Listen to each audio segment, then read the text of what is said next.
Hey, good evening. Good evening, everyone. Welcome in. Welcome in. Merry Christmas. Merry Christmas to everybody. I wish you could see me. My beard is almost grown out for the big event. Yeah, no, it doesn't grow that fast. But anyway, I got on my Santa hat, but you can't see it. With me tonight is David. So it's Mike and Dave tonight behind the scenes in the dark of America, Disclosing Uncensored. And we're part of the new In the Dark radio project. So stay with us, hang out with us. We got a lot of interesting topics, and we're going to start off really quick here for everybody that joins in. Now, I just want to give you fair warning, sir. David, it usually takes a minute for us to generate uh, our live, even though it tells me it's a live feed. It has to reset. So I'm going to give me 1 second here, and we'll make sure that we are an actual stream, and we are. Everybody, I wish topics. Yep, it's verified. So I tell you what, I would say in about 10 seconds you could start leading off somewhere around 100 miles from your location. All right. It's all you. Okay. I read a story that was reported where a woman had a dog man, which is pretty much what you'd think of as a werewolf, was after her, and she was trying to get away from this thing, and two Bigfoot apparently grabbed it and restrained it, and she was able to get to her car, and obviously she put the pedal to the metal and left the scene. But that was about 100 miles to the west of where I'm located now. And that was in Maryville, Missouri. Now, there wasn't any more details to it than that, but I found that very intriguing how, two Bigfoot grabbed and restrained this dog man so that the woman could get away. I found that pretty interesting, and I can only imagine how terrified that woman must have been. I agree. I mean, I thank God uh, for when you really have to think about certain things as to how it happened and the fact that somebody actually, and two Bigfoot of all things to come out of nowhere and restrain it. That's, yeah, I've never heard anything like that ever occurring. I like that. I do. I like that. Hey, I want to look for something real quick. And hello to the audience again, and happy holidays, and Merry, Merry, Merry Christmas to everybody out there. I'm going to look for something real quick that I enjoyed, and I wanted to share with you tonight because this is what we do. We collect data and information. And tonight we're talking UFOs, Bigfoot, skinwalkers. We just talked about the Wolfman. The believe it or not, it's the unknown. And it's always up to you to make the final decision. But hang with us and share your stories. And if you have one, we want to know what it's all about. We really, really do. All right, let me go through here and see if I can find this. I really hope the hex I can. I had so many people get in touch with me today. It was just unreal. Oh, I know how that goes. My notifications on Facebook been just blowing up like crazy. I've probably had well over 1,000 of them today. Well, I don't know if I had that many, but I had a lot. No joke. All right, let me see if I can verify that this is it. If you hear a little scramble and I say no, that's because I got to click to the next audio. This was shared to me by a beautiful person. No joke. I mean, we hit it off well. We had some conversation. And I asked a simple question, as you know, Dave, and we were just trying to get some data, which will give you some of the results on that. And it's still going on. You would think it's the election, November 3rd, November 4th, 2019. The votes are still coming in. No, not a joke. Not a joke. Let me see if this is here, though, because this was really, really interesting. And I'll say more about something after this. So let me think here. I think this is the one. I'll begin my story. I'll tell you all about it. It was a long time ago. Me and my sister, Kathy, we were teenagers at the time. We were with her boyfriend on a dark highway. and we were coming back from my cousin's house to my aunt's house out in the middle of nowhere. And we were driving, and all of a sudden we hit something, and we stopped the car, and my sister's boyfriend was going to get out, but she grabbed his arm and told him, no, don't get out because we don't know what we hit. And all of a sudden, this thing stood up on two legs, and it must have been at least 8 feet tall. It stood up on two legs. It hit the top of our car with his fist. I guess it was his fist, and then took 2 steps, and it was gone across the road.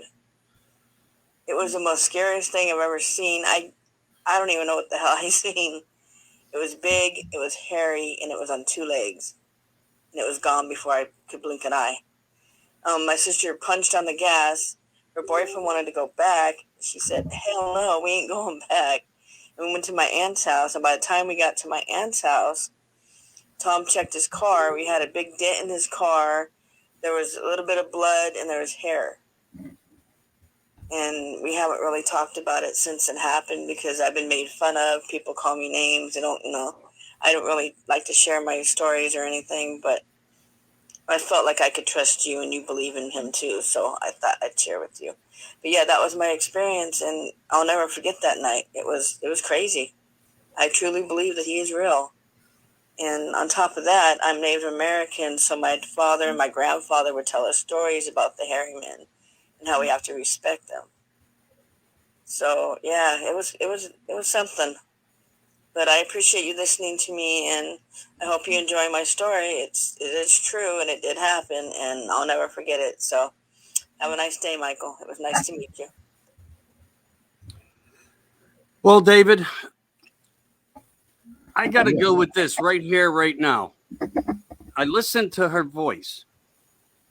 I listened to the things she said, the character behind it. And I like to think I'm a pretty good judge of character, of what I'm hearing and judging a story. And I'm telling you, there's just something about this that gives me the chills in the position that these kids were in at that time. And more remarkable, something that was shared, that there was blood, there was hair. And, I don't know how long ago this truly was. And I don't know, younger folk back in the time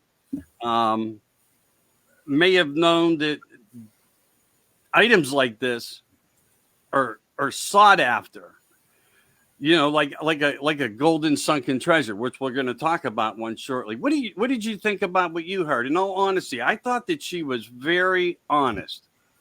Yeah, she sounded authentic to me. Not like, not like some people where you just kind of could be making it up. I mean, she didn't like over elaborate on stuff. She was just, to the point and stuck to the facts. Exactly.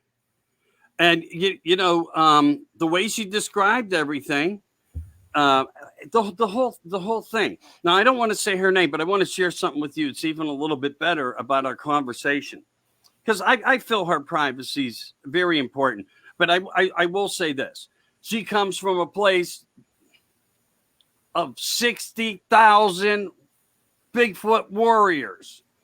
And everyone knows the name of that place. If we could get a chant going right here, we would. And, Bigfoot, the real truth. Mr. DP himself, the man who lives amongst them. That's who's with me tonight. It's Michael and Dave tonight. We're just, having some general conversation and sharing some information for people, a couple stories and more. And we're going to touch base on several different items. It's all dark. It's all unknown. But here's part of the finish to that story. Not to go off too far as I do. Promotional things are great to let people know we're going to be around. But anyway, she mentioned Indians, Native Indians, and ancestry and stories. Further in our conversation, she did say that she would like to, get better acquainted and share some more. And I thought, man, that would be mind blowing, because we know of the stories and Some people call it folklore. You have somebody who that, in a way, indigenous land of the people, the hairy man, the respect, because this conversation went into further narratives of how the stories from her roots came up, and um, you were to show the hairy man at all times nothing but respect and more. So I cannot wait to dig in deeper and get some of the background of the stories and share them with you and everybody else. And again, if we could do like a three-way conversation, I kind of offered the platform, I believe, if she wanted to come on, but a lot of people are a little naive and a little, less forward. Oh, someone's going to hear my voice. And as you heard her say, in growing up, sharing this story, to be teased and pushed back and, and judged, that's just terrible because, we have a lot of experiencers out there who experience many things, whether it's a phenomena and ghosts, UFOs, Bigfoot, Wolfman, Skinwalker. And let me tell you, if you look into Skinwalker Ranch and what's going on down there, they saw the sky open up. Now, I mean, this was on video recordings where you saw it open up and a craft come out like a dimensional portal. And how we talk about these other narratives when it comes to Bigfoot and the intelligences. So, anyway, I'm still looking forward to this young lady. Hey, do you mind if I talk a little bit and I'll throw it back to your side about the question? The big question today that I brought forth was, do you believe in Bigfoot, basically, yes or no? And so we got some numbers here. And remember, even as we're on live right now, the numbers are still pouring in. Oh, man, I can't believe how high they are, too. I mean, you know how hard it is to have somebody look at a comment you make and get 20 or 30 likes, or if you're even lucky. Well, we were like well over 1,000. It's still, as I said, it's still going. Dave, you told me 719 on the one platform said they believe, correct? 733 is the current one. I haven't refreshed. It went up. See, yeah, the votes are still coming in. Well, I tell you what, since you're right in front of it looking, do you want to decipher what some of those numbers are? Sure. While I'm doing that, yeah. Look at that chat. Max sent you a message. Oh, okay. I'll tell you what, why don't you share with the people, everybody out there, say hello to David Parker, the man who lives amongst them, America. And nobody can make that claim. Well, maybe a couple others who just don't. We might have a special guest coming right now who can talk more on that.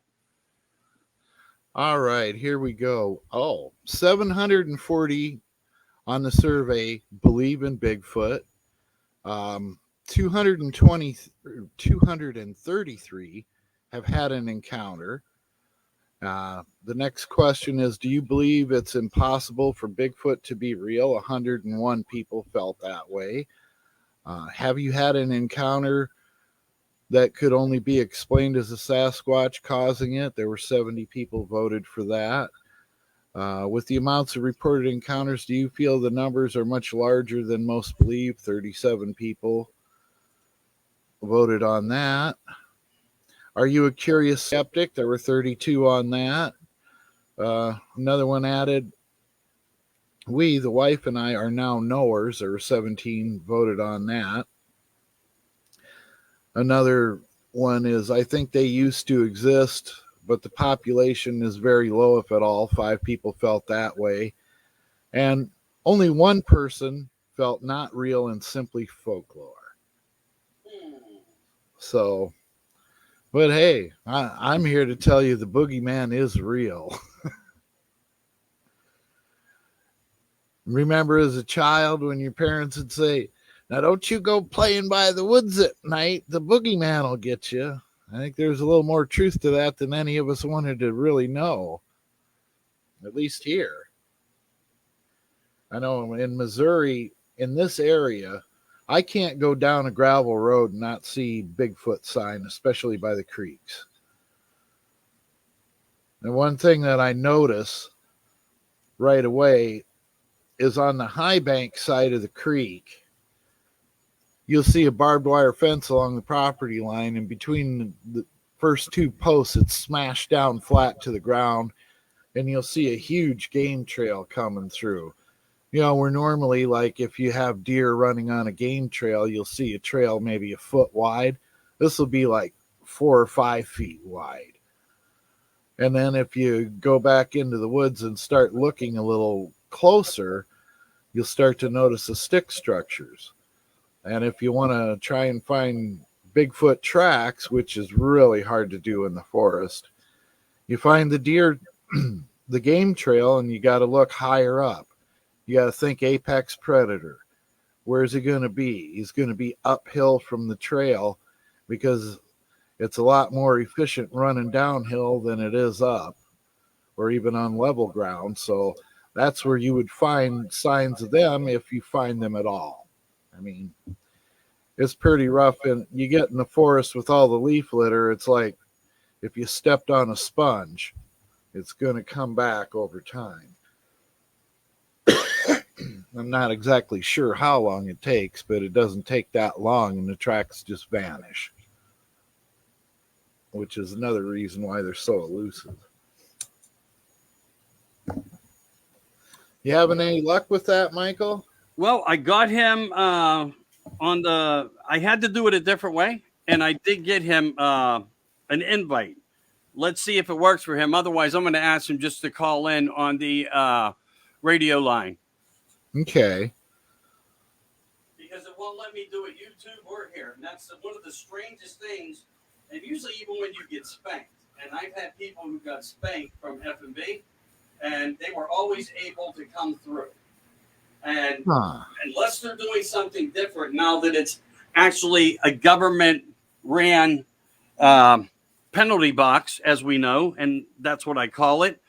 So it looks like he's acknowledging it. I told him to hit the link in. We'll see if it works. He'll appear, and I'll be able to bring him in. If not, we'll send him, we'll put the word out for him and let him know to join us a different way. And we'll just have him, we'll open up the radio lines. So that's not a big issue.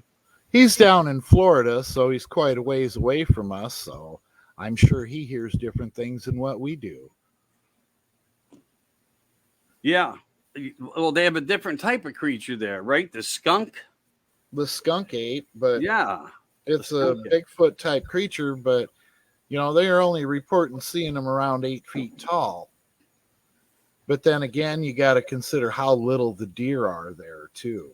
So I don't know. But, 8 foot, that's an adult female, but on a male, that'd be just a little kid, like a 9-year-old. Right. Gotcha.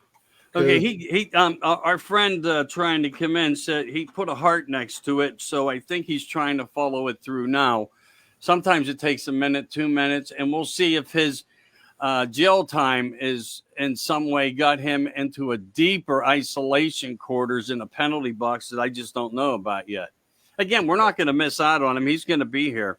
Hey, did you hear how the Kellogg strikers now can't reach a deal? And the company Kellogg said, and that I'm not trying to bring up a different narrative, but America, we have people needing their jobs. This is terrible. They can't reach a deal, and Kellogg says, if you don't reach the deal with us, we'll fire you and hire new workers. And that's not right. That's not right. And it just, that just puts me into a whole narrative of the different place in my world. I don't know. Should be a negotiation. You would think if it's a strike, there's got to be consistency between both sides. This is the same thing as what we do here. We can narrate, we can agree to disagree, but at the end of the day, we go home friends, and we're going to take this back up tomorrow and talk about more stories and more things going on out in the world. So anyway, it blows me away. So I had on my side on one of the sites 300.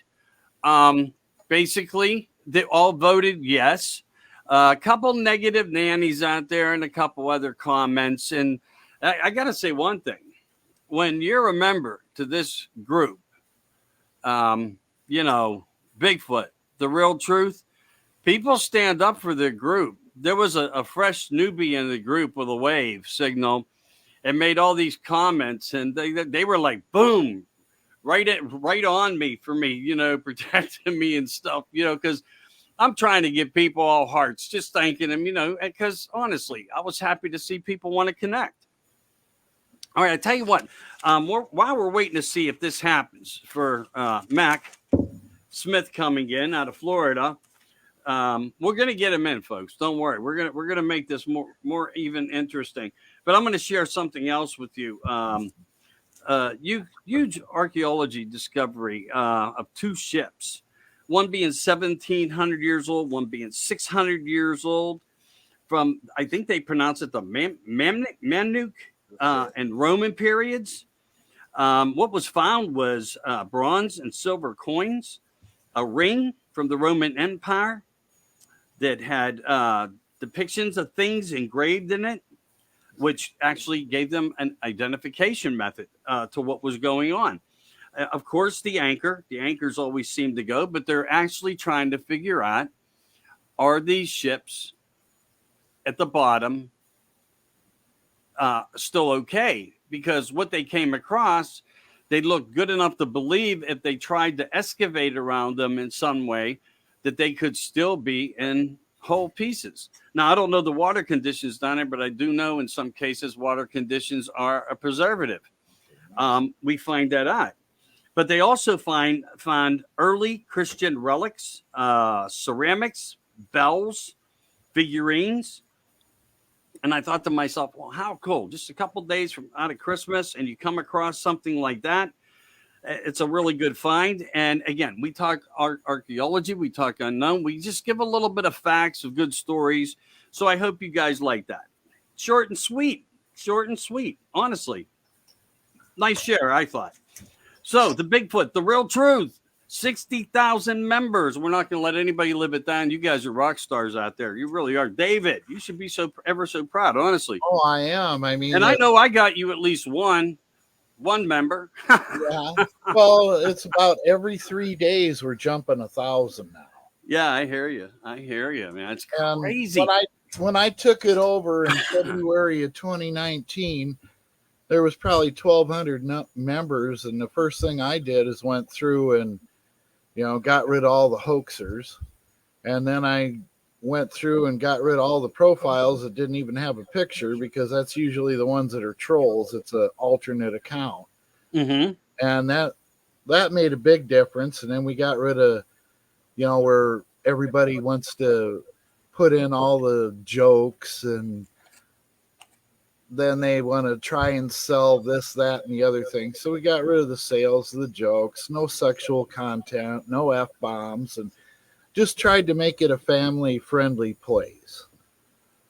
I mean, if you're talking and you let a cuss word go here and there, I mean, that's one thing, but you type it out, you can edit that out. There's no reason that you can't. And saying F this and F that doesn't make you sound more intelligent, I don't think.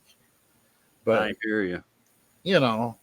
I do. It's not like we're going to church, but there are kids in the group and a lot of women, and a lot of women don't want to hear the F-bomb all the time.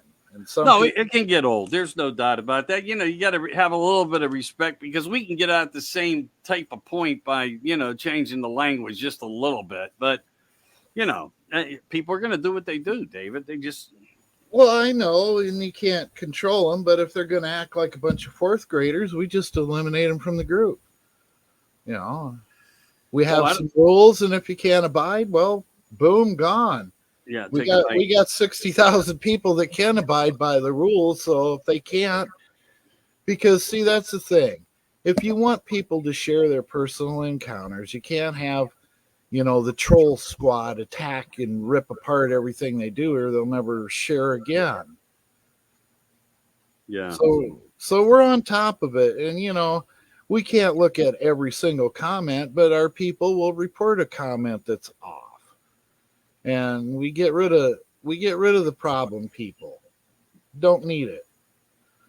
I mean, I've even gotten into it with a few of these so-called experts, and I boomed them. I don't care.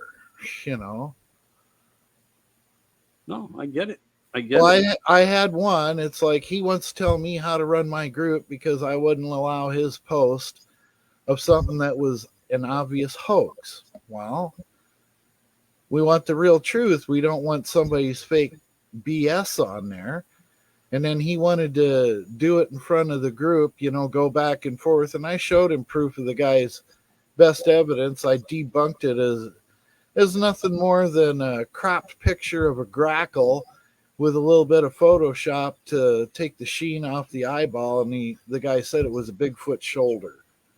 And it's like, okay, nope, not buying that one. Right. But you know, it's sad to be the there- judge and jury, but you got to do the best you can to represent the group that way. Well, and to protect them from people that, you know, join a group just to try and have a dating site. Well, we're not about that. We don't need the politics. And, you know, if it's not Bigfoot related, it just doesn't make the cut. We've got so many people trying to post stuff all the time. You know, what we really want to hear is personal encounters, or if something is happened local to your area. That's what we want to hear. We don't want, you know, all the same old regurgitated garbage going around over and over and over again. Just like that one where it was a root ball hoax. Remember, we're on your site. I had posted that and showed the picture of Boris Karloff as Frankenstein's monster and how they Photoshop that onto there to create their own monster. Yes. Yeah. There was 3 pictures and you narrated through it. Yeah. Well, I mean, if you're going to debunk it, that's the way you got to do it. You got to, it's like, okay, here's the alleged Bigfoot, and okay, you can see where they Photoshopped, and here's a very similar picture to what they Photoshopped. And if you click on it and look at the picture, I mean, it sticks out like a sore thumb. Yes, it does. But you know, that's the thing with me. I try to not have anybody who's got a reputation as a hoaxer even on my friends list or in my group. You judge by the company you keep, and there's enough legitimate, real deal people out there that don't have to fake anything. Well, you're absolutely right. And I talked to one that was local to me today also. Just so happens that one out of those 60,000 wrote me a short note and said, I have a story. It's not really huge or big, but he did engage, I guess, something in the distance while bow hunting, what he could only perceive to be was a Bigfoot, and that's being reported in the state of Pennsylvania, northeastern part. So, and that's not the first one. And there's many encounters when you get up into the Northeast, whether it's Bigfoot or UFO related and other things of the unknown elements. So I thought I'd share that in there because it kind of fit the time of you saying, you know, we rely on people to tell us what's in their areas, what's going on. How do you put data together and do anything but to help people understand and where credibility lies as well as sightings? Well, you got to just judge on the individual and see how credible their story is and how embellished upon it is. Well, you know what? The shorter they are, sometimes I find them to have the most honesty in putting them because, you know, they're not going all over the page and, you know, they're not reading from something. It's just a very brief narrative. And yes, some people don't want to be, you know, on the microphone. I get that, you know, or they don't want to have their face streaming. I get that. For whatever the reasons are, we got to put respect out there because people are involved in different groups all over Facebook and so forth. Plus, they have families and, you know, for whatever the reasons are, they are. So, as short as that was, I can't count them out. I wasn't there. We have to go by the information that he can provide. And that's kind of how the whole game works. That's how we learn more. And again, that's why so many people, I think, are fascinated when you have, a little voting process or, poll is, you suggested and did, and you have so many people get involved in it. Because I got to tell you, I have a bunch of groups and I post many different things, and I see a tiresome type of people looking for a different type of vibe. And that's the truth of it. That's the truth of it. But I also came across something else. We're going to just change the vibe up a little bit here. And I'm going to see if I can get a phone number for this young man, because I'd like to get him on the line, because I gave him the invite. He gave me a heart, which meant he was acknowledging it to do it.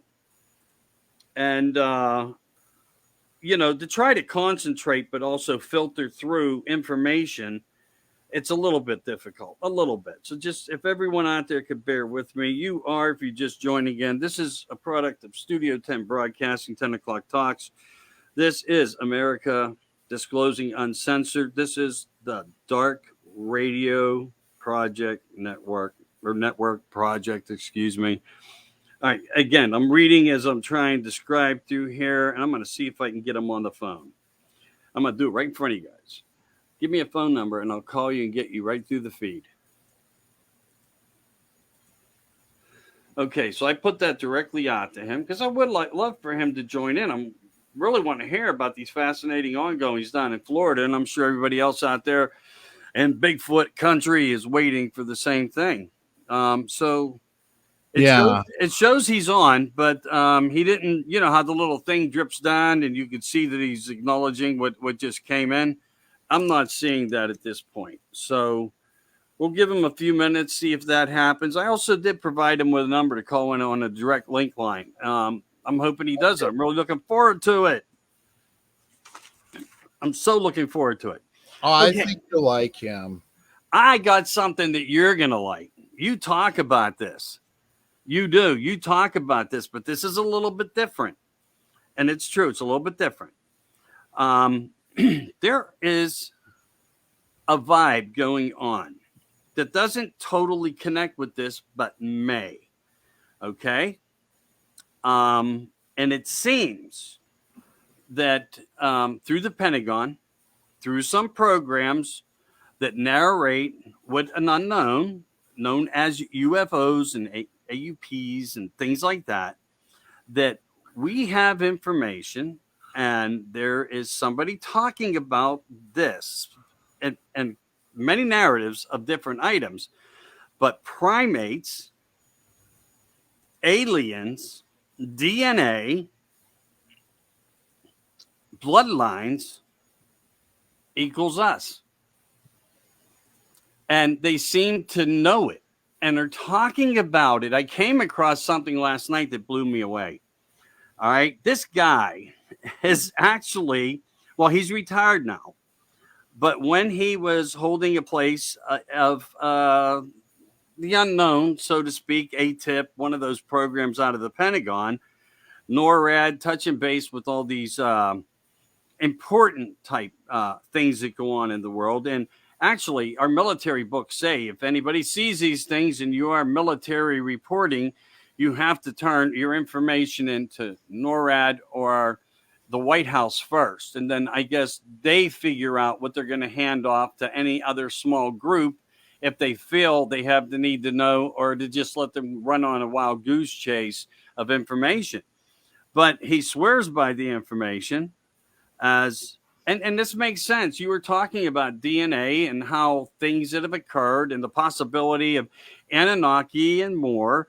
And I get that, and I'm not calling you out on it. I'm just trying to relate here a message of information that's coming out from somebody who is, without a doubt, without question, a place that he once worked at, had held this place in office and dealt with this exact type of things and more. That there are, and we have, and we know of, where we are hybrids. And if I bring up that word hybrids, okay, maybe that's part of what Bigfoot is. And you can't take that off. You can't just pick that up and take it off the table. And here's why. if we think biblically, because we talk about everything, you and me, we really do. We open up a platform of a lot of things. Where I'm going with this is when we're told that we're created in one's likeness, right there talks creation, and what does creation equal? Hybrid. I don't see it. I don't see any other definition to it. If you say that, and there is creation, and then creation lives, and we are that creation, we are hybrid. So if primates, aliens, and DNA, and bloodlines equal who we are, a lot of what you said is highly true and very similar. Care to make a comment on it? Because I thought it was really cool. Then I'm going to explain a little bit more as we get deeper. Well, like that piece I wrote about the Anunnaki creation story where they had 6 Adams and 6 Eves. Right. And I said, why would there be 6 when you only need, one of each? But wouldn't that also offer an explanation for the different races of man? Where one pair is one and one pair is another race, and on and on. And you've got your 4 basic races of human, and then you've got basically 2 root races of Bigfoot.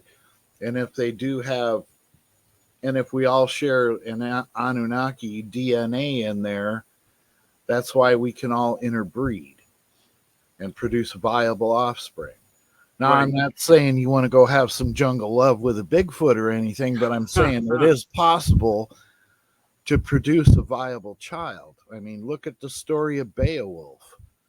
Right. In there where the Grendel monster was like 9 feet tall. And he was a Bigfoot type creature hybrid, because when King Hrothgar was a young prince and he was out boar hunting, he got hurt. And this female Bigfoot type creature named Hag took him to her lair and nursed him back to health. Well, she had a child, and it was called Grendel. And I believe that the king fathered it, and that would explain why Grendel had all this anger, is because his own father wouldn't acknowledge him. And that's, every time he'd show up, the king would send his men off after the thing to, try and kill him. And sometimes the men didn't come back, and other times they couldn't find any trace of it. Interesting. And you think a 9 foot tall guy, that's like a Bigfoot hybrid, just imagine how powerful that person would be. I know that's almost unimaginable when you really think about it, because we have some really, really strong men. You've seen strongman competitions. Oh yeah. So right there, some of these men out there are incredible. But then you look at like a chimpanzee that's 160 pounds is 5 times as strong as an average man. And they're smaller, and they'll rip you to pieces. Well, that's at 160 pounds. Scale it up. Imagine something that's 9 feet tall. He's probably 700, 800 pounds. Yeah. So you scale that up, that's, probably 20 times as strong as your average man, at least. And then if he's juiced up on adrenaline, God only knows how strong he could be. And just imagine if he's got a club or throws a rock at you the size of a cantaloupe. I mean, that'd take you out pretty quick. Oh yeah. Not a doubt about it. And, all right, so let me just, if I can, just reflect back now that we got through the DNA, the primates, the aliens, and the fact that we truly believe that now, in ways, the government is really doing a lot of disclosing, and I'm hoping they're going to put Bigfoot into this. We're not going out of the narrative of Bigfoot, people. There's reasons and junctures as to, we're trying to, at least from my side, why I bring up what I do, because I look for certain things.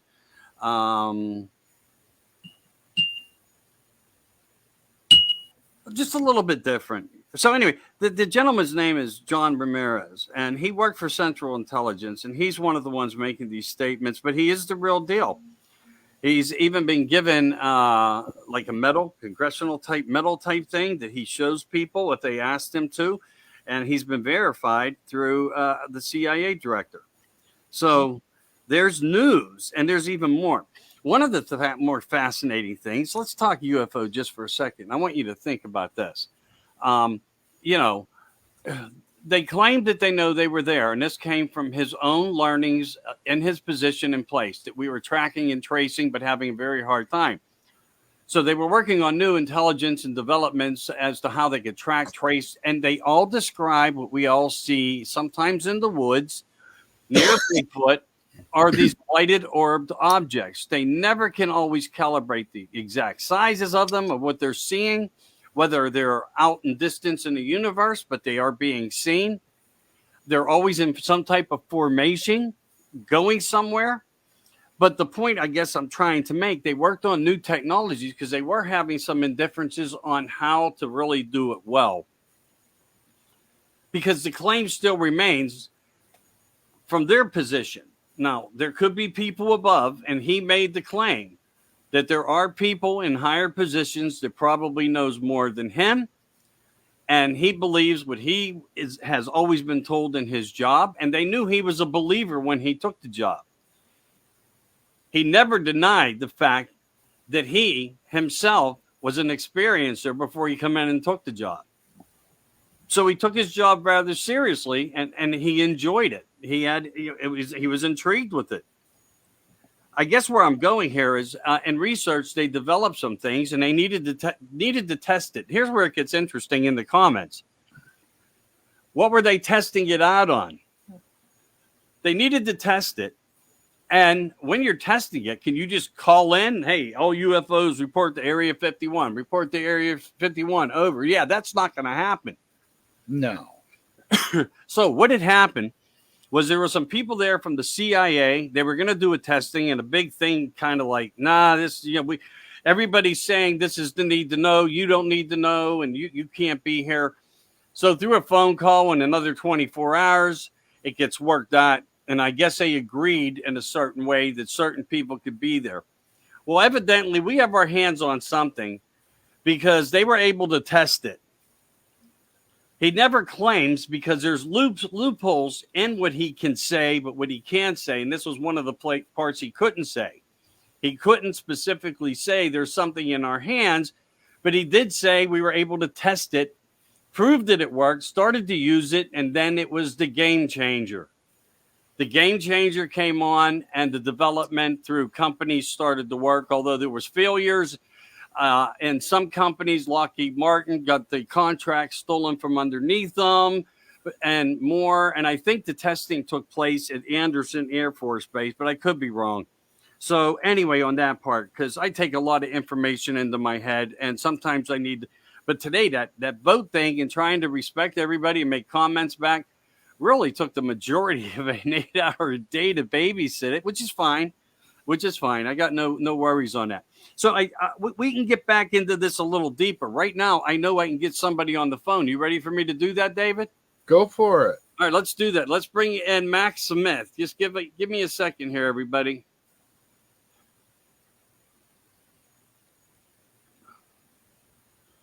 Okay, so we got a feed line. I'm processing here, and it should be connecting.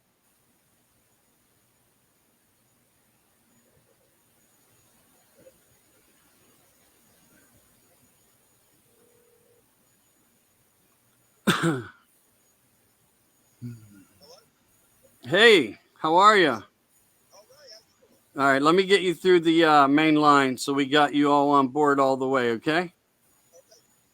All right, testing 1, 2, 3. Can you say that for me? Testing 1, 2, 3. David, how do you hear him? So I know what to do here. I can hear him. Okay, you got good voice, so we're ready to go. Welcome in, Mac Smith. What did you do? What did you do wrong? No, just hey, I know you're in the same where I am. If you look into me and look at my page, you'll find out the word that I do. But it doesn't mean I don't have other interests. So welcome in. Dave's apart. We're all here. Dave, why don't you say hello to Mac, and maybe you can navigate this a little bit. Hey, Mac, welcome aboard. Mac, Thank you, Dave. Thank you. Mac's down in Florida, so I wish I had your weather. North Carolina. North Yeah, Carolina. Dave, he wants me to tell you it's North Carolina. Yeah. Oh, well, I know he moves around here and there, but Okay. Right. he's had some Bigfoot encounters, and that's why I felt he'd be a good guest to bring on. Wonderful. Wonderful. How would you like him to lead on? Do you have some fascinating story you'd like to share with us, Mr. Smith? Well, I used to spend a lot of time out in the woods by myself, camping, whatever else. Really, the only really weird encounter I've really had is one day I was hiking, going up through the woods, and I heard something walked up behind me. Okay, it was a stomping sound, like somebody stomping up behind me. And I turned around, and there was nothing there. There was nothing for anybody to hide behind or anything like that. And then ever since I, started branching out, listening to personal encounters and stuff like that, I was like, well, it might have just been a Sasquatch encounter, because I know I wasn't imagining it. I know what I heard. Yeah. And it's just, it was kind of freaky turning around and not seeing somebody stand there when I've heard somebody walk up behind me in the woods. Well, you know what? It's not. I got to tell you, I've heard there's a similarity to this before, and that's where we have to somewhat put on and out there back on the table. Dimensional. Do they have an ability we don't understand? You hear it, you comprehend it, you don't see it, and that's the fascinating part. Dave, you want to make any comments there? Well, there's a lot of people that claim Bigfoot can turn invisible. Now, I've never seen one go from visible to invisible, so from my own accounts, I can't say that it's true. But I mean, you look in the oral history of the Native American tribes, and they say that Bigfoot walks in the spirit world so they can transition between worlds, according to the Native Americans. And they've been dealing with Bigfoot a heck of a lot longer than the rest of us have. Yeah, I sure have. Yeah. And too many people just call it myth and lore. Well, no, it's every bit as much of it's an oral history, and it's their traditions are no less viable than the Bible. I mean, to them. Right. And yeah, and that is fascinating. And you know what, though? Again, we have proof that we are seeing things and getting on film. Like I said earlier in the broadcast here, that, even on Skinwalker Ranch, testimonial from very good people where they watched a fragment of the sky open and a craft come out. I mean, and they're talking about this on TV. So what does the military know? And I have more to talk about that on the UFO from Central Intelligence and more. But again, it proves that we are living and like a side-by-side something. We're sharing a space here and in some mannerism with something. And if you don't believe it, then every one of your ancestors and family that ever told you that they saw a shadow figure or something like that's been a liar. I don't accept that as truth. I accept that as a negativity. I believe we see things without a doubt, especially when, and they at least happen when you least expect it for the most part, when you are that experience during that time. People don't forget what they see. They truly don't. And the old timers, the old folk used to always say, you better not go outside after dark because those boogers will get you. Yeah, I know the name. The boogers. Here, they called them woolly boogers. Right. Hey, I got to ask you a question since you're down from that way. What do you know about the white thing? The what? The white thing. The albino. Oh, I thought that was up in Pennsylvania, wasn't it? No, Alabama. Alabama, and I heard northern outskirts of North Carolina.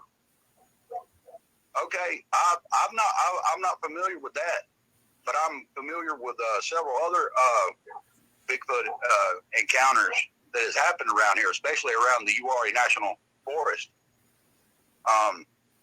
As a matter of fact, not even 3 months ago, I had a buddy of mine that was fishing, and he was getting his boat up on the trailer. And he was calling it a night. And at the boat landing where he was at, either side of the water is pretty thick woods.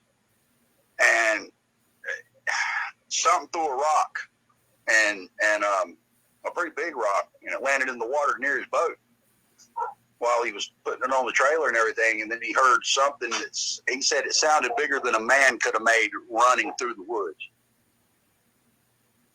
Interesting. There's absolutely no way that whatever took off running after that rock got thrown, it couldn't have been a man to do it because it just was too loud.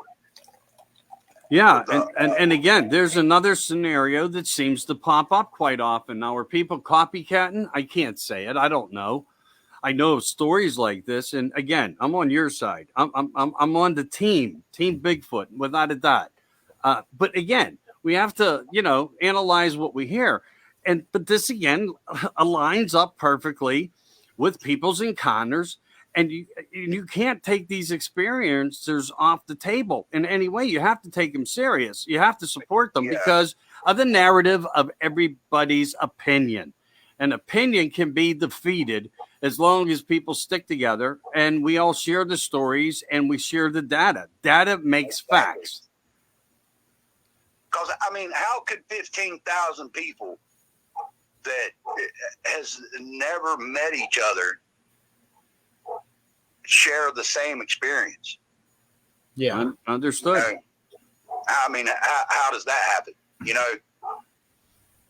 Yeah, I get you. I get you. And I have a story that if we can get to it tonight, I'm going to, where it's a mind blower because I'm sitting across from, the one who lives amongst them, as I call my king, David Parker.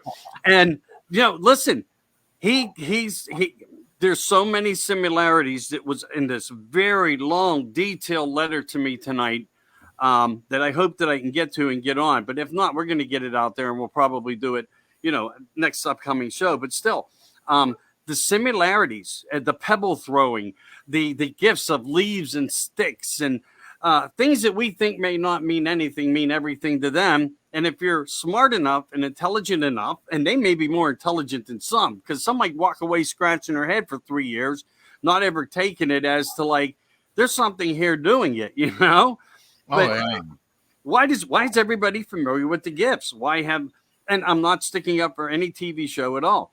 Where did they learn it from? Think about this. Where did these people in these shows learn about the gifts from?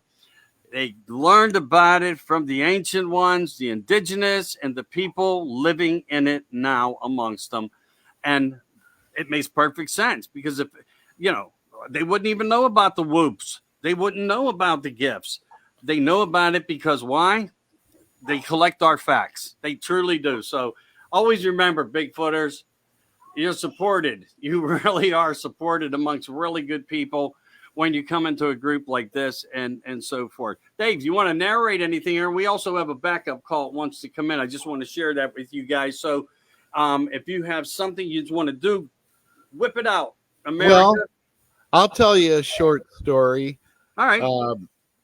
Along the northern border of my property, there's a creek that it only runs when it rains. But there's a lot of good gravels in there. And my boy and we were there, and I like to do some amateur prospecting. And since there isn't any gold here, we were checking for gemstones.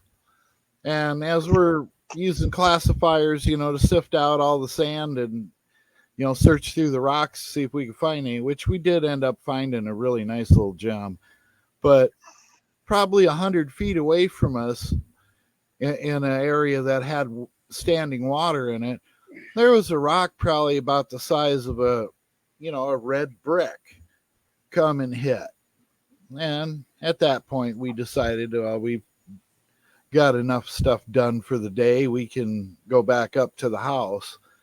But, I think that's a lot more common than people think. But, it wasn't thrown at us.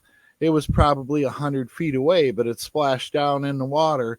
And now when I looked up the hill, I didn't see nothing. But, Bigfoot have so many evasion tactics that it's not even funny.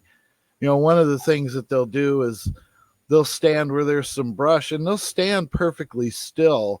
And with some brush to break it up, you just think it's a shadow. What you notice is a movement. Tree stump or a bush. Yeah. They're hard to spot unless you see movement. Right. Just like how either a pheasant or a cottontail rabbit or something, they'll freeze. Like I remember when I was a kid, we had this little dog and he liked to chase rabbits. So, you'd point his head and he'd be all excited, and you'd open up the car door and he'd run right past it, and then it would take off. But it would freeze, and then it just blended into the background for him, and he didn't see it. But once it moved, boy, he was hot after it. He'd never catch him, but he had a fun time chasing them. But I mean, that's kind of an example. Or like if a pheasant doesn't move, you don't notice them until you practically step on the thing, and then they take off, and you about have a heart attack. Yeah, grouse are the same way. I mean, the artificial war tactics that they can use of camouflage, and they know it. It's like they're instinctive. So, why wouldn't Bigfoot understand it, know it, and actually, when you're living in it, as they do, and trying to possibly just keep secretive, because that's just their makeup. They're, of how they have come into this new era of time, being hidden for so long in ways. And more now, it seems that there, if anything, there's a bigger danger to animals now of all sorts, fires everywhere. And I'm not going to get into my theories here about human crop dusting and hell from Washington. But anyway, I just did, because I always got to throw something in their faces. But no, truthfully, we're actually pushing everything away into like an open area of some sort. So they need these techniques, and they do understand them because we're faked out all the time. Well, another example is, they won't make a call directly at you. They'll have their head at least turned somewhat slightly so that it throws you off for where you're thinking the sound's coming from, very much like how a ventriloquist will throw their voice. So, like, for example, you hit the spotlight where you think it's coming from. Well, it ain't coming from there. It's coming from 30 feet off to the left or right. Yeah. Are you even old enough to know what a ventriloquist is? Yes. Isn't that amazing? You brought up something of a lost art. You don't see people perform that kind of art anymore at all. Just Jeff, what's his name? Jeff Dunham? Yeah, well, He's about the only one out there with any fame doing it.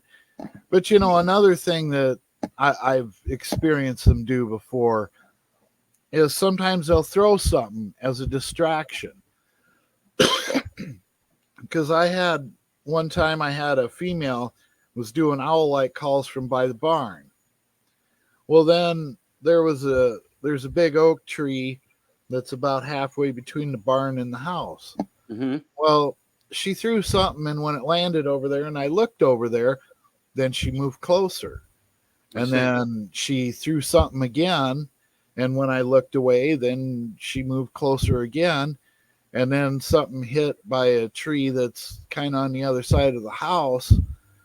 And then she moved up closer. And then she was along the west side of my house where I wouldn't have been able to see her from where I was at, because I was on the east side of the house where my deck is. And then she screamed like a woman 3 times. Now, when I recorded it, it didn't sound like a woman screaming. On the recording, it sounds like whoops, which is very interesting. But when I heard it, it sounded like a woman, all full of emotion. It screamed 3 times. Now, I wasn't going to go over there and say, Well, what's the matter, baby? I mean, she's 8 foot tall and could rip your arm off and beat you with the bloody end of it. I don't want to be around a human woman that's that emotional, let alone one that's that strong. Right. I know one like that, and she's only like 5 foot, and she always wants to kick my ass. And I do know, and she knows Yeah. she knows who I'm talking to right now through the glass. I mean, it's a true fact. Hey, listen, Max Smith, I appreciate your call. We have a couple guys waiting that want to try to get in. They're messaging me for some time. We'll have you back on, brother. Okay.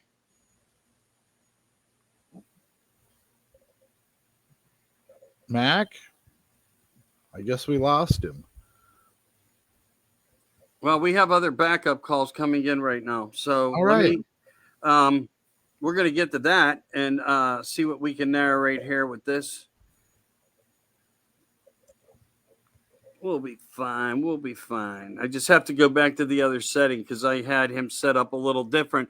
We were trying to stream Mac in to share in the podcast and hang out with us out of North Carolina. Mac Smith with his story. Never saw anything. And okay, here he's coming.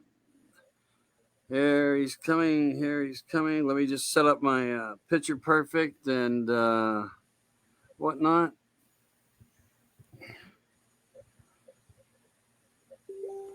Hey.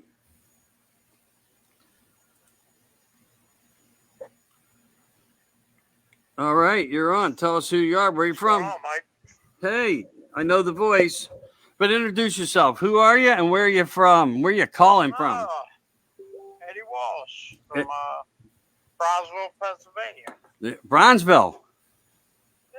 You're not in Bronzeville, are you?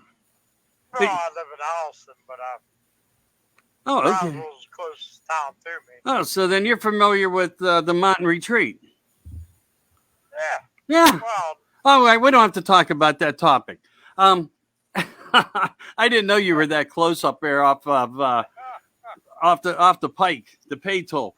No problem, no problem. Thank you for calling in, man. I'm sorry. We're getting calls tonight, which is one nice thing, but they're coming and they're dropping off. So that's because I'm staying on the line longer. I apologize for that. With me tonight, in case you don't know, Ed, it's Mike and Dave. Tonight we were talking, hitting up on some Bigfoot stories and some interesting mail-ins we had, and we commentated on some votes that we created. And the Bigfoot group, one of the kings, 60,000 members now. Yeah. 60,000. Wow. Hey, Dave, just so that's you know, Ed Walsh is Patriots of God. Okay. God and country.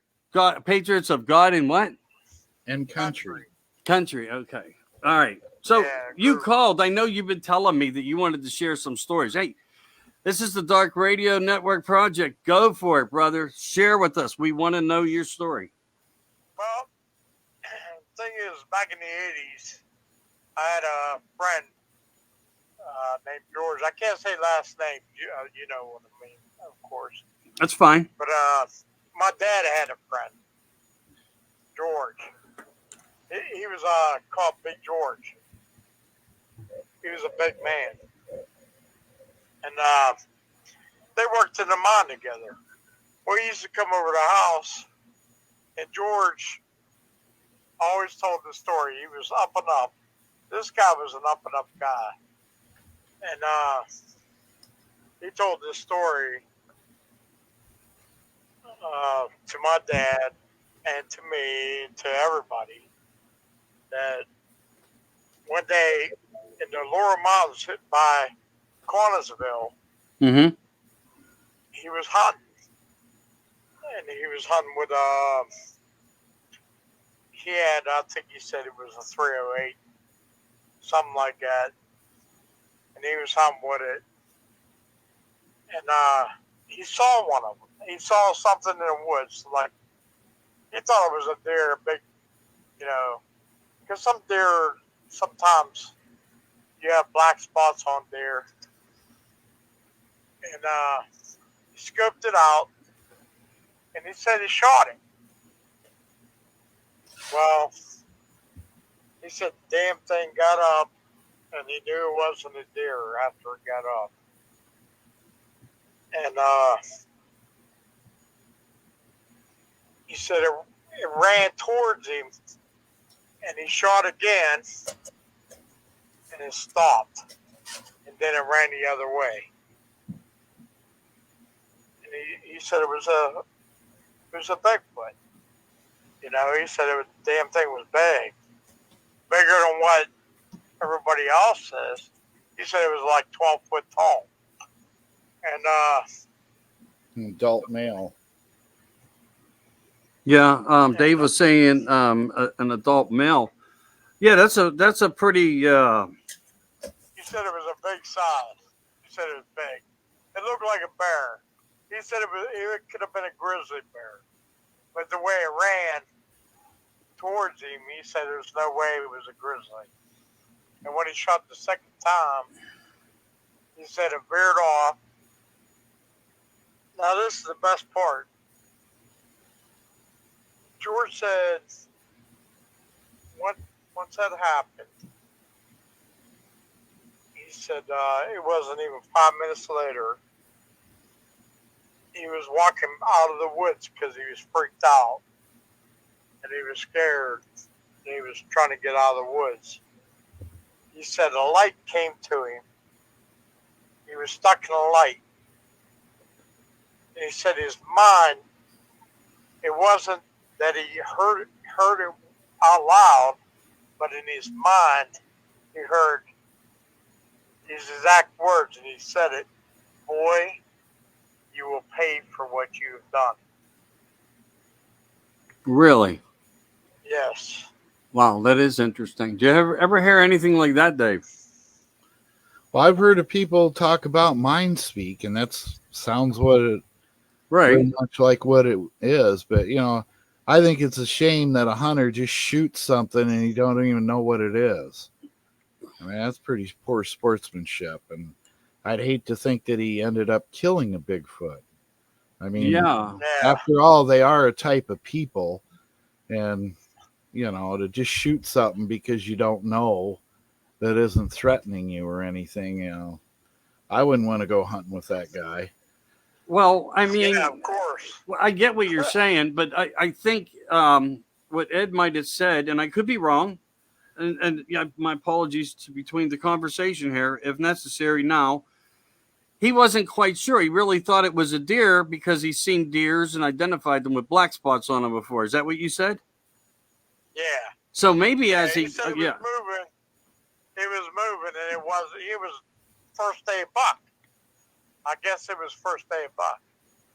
And I guess it was moving down below. And he, of course, he didn't see no yellow. So you knew this. I mean, it was brown, but a darker brown. Brown, but a darker brown, and in PA. Okay, so we're clear.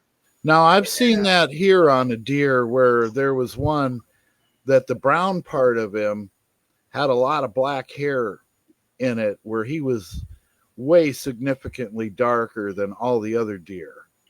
I haven't seen him anymore, so I think he got nailed during hunting season. But I mean, he was one where you slowed down, you had to do a double take to make sure somebody's goat wasn't running with the deer or something, because he was that, the brown part of a deer was pretty much black.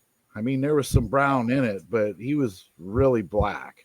And, if anybody follows me in the pictures that I put up about the deers, I mean, I feed them out of my hands at times. I experience a lot of indifferences in them.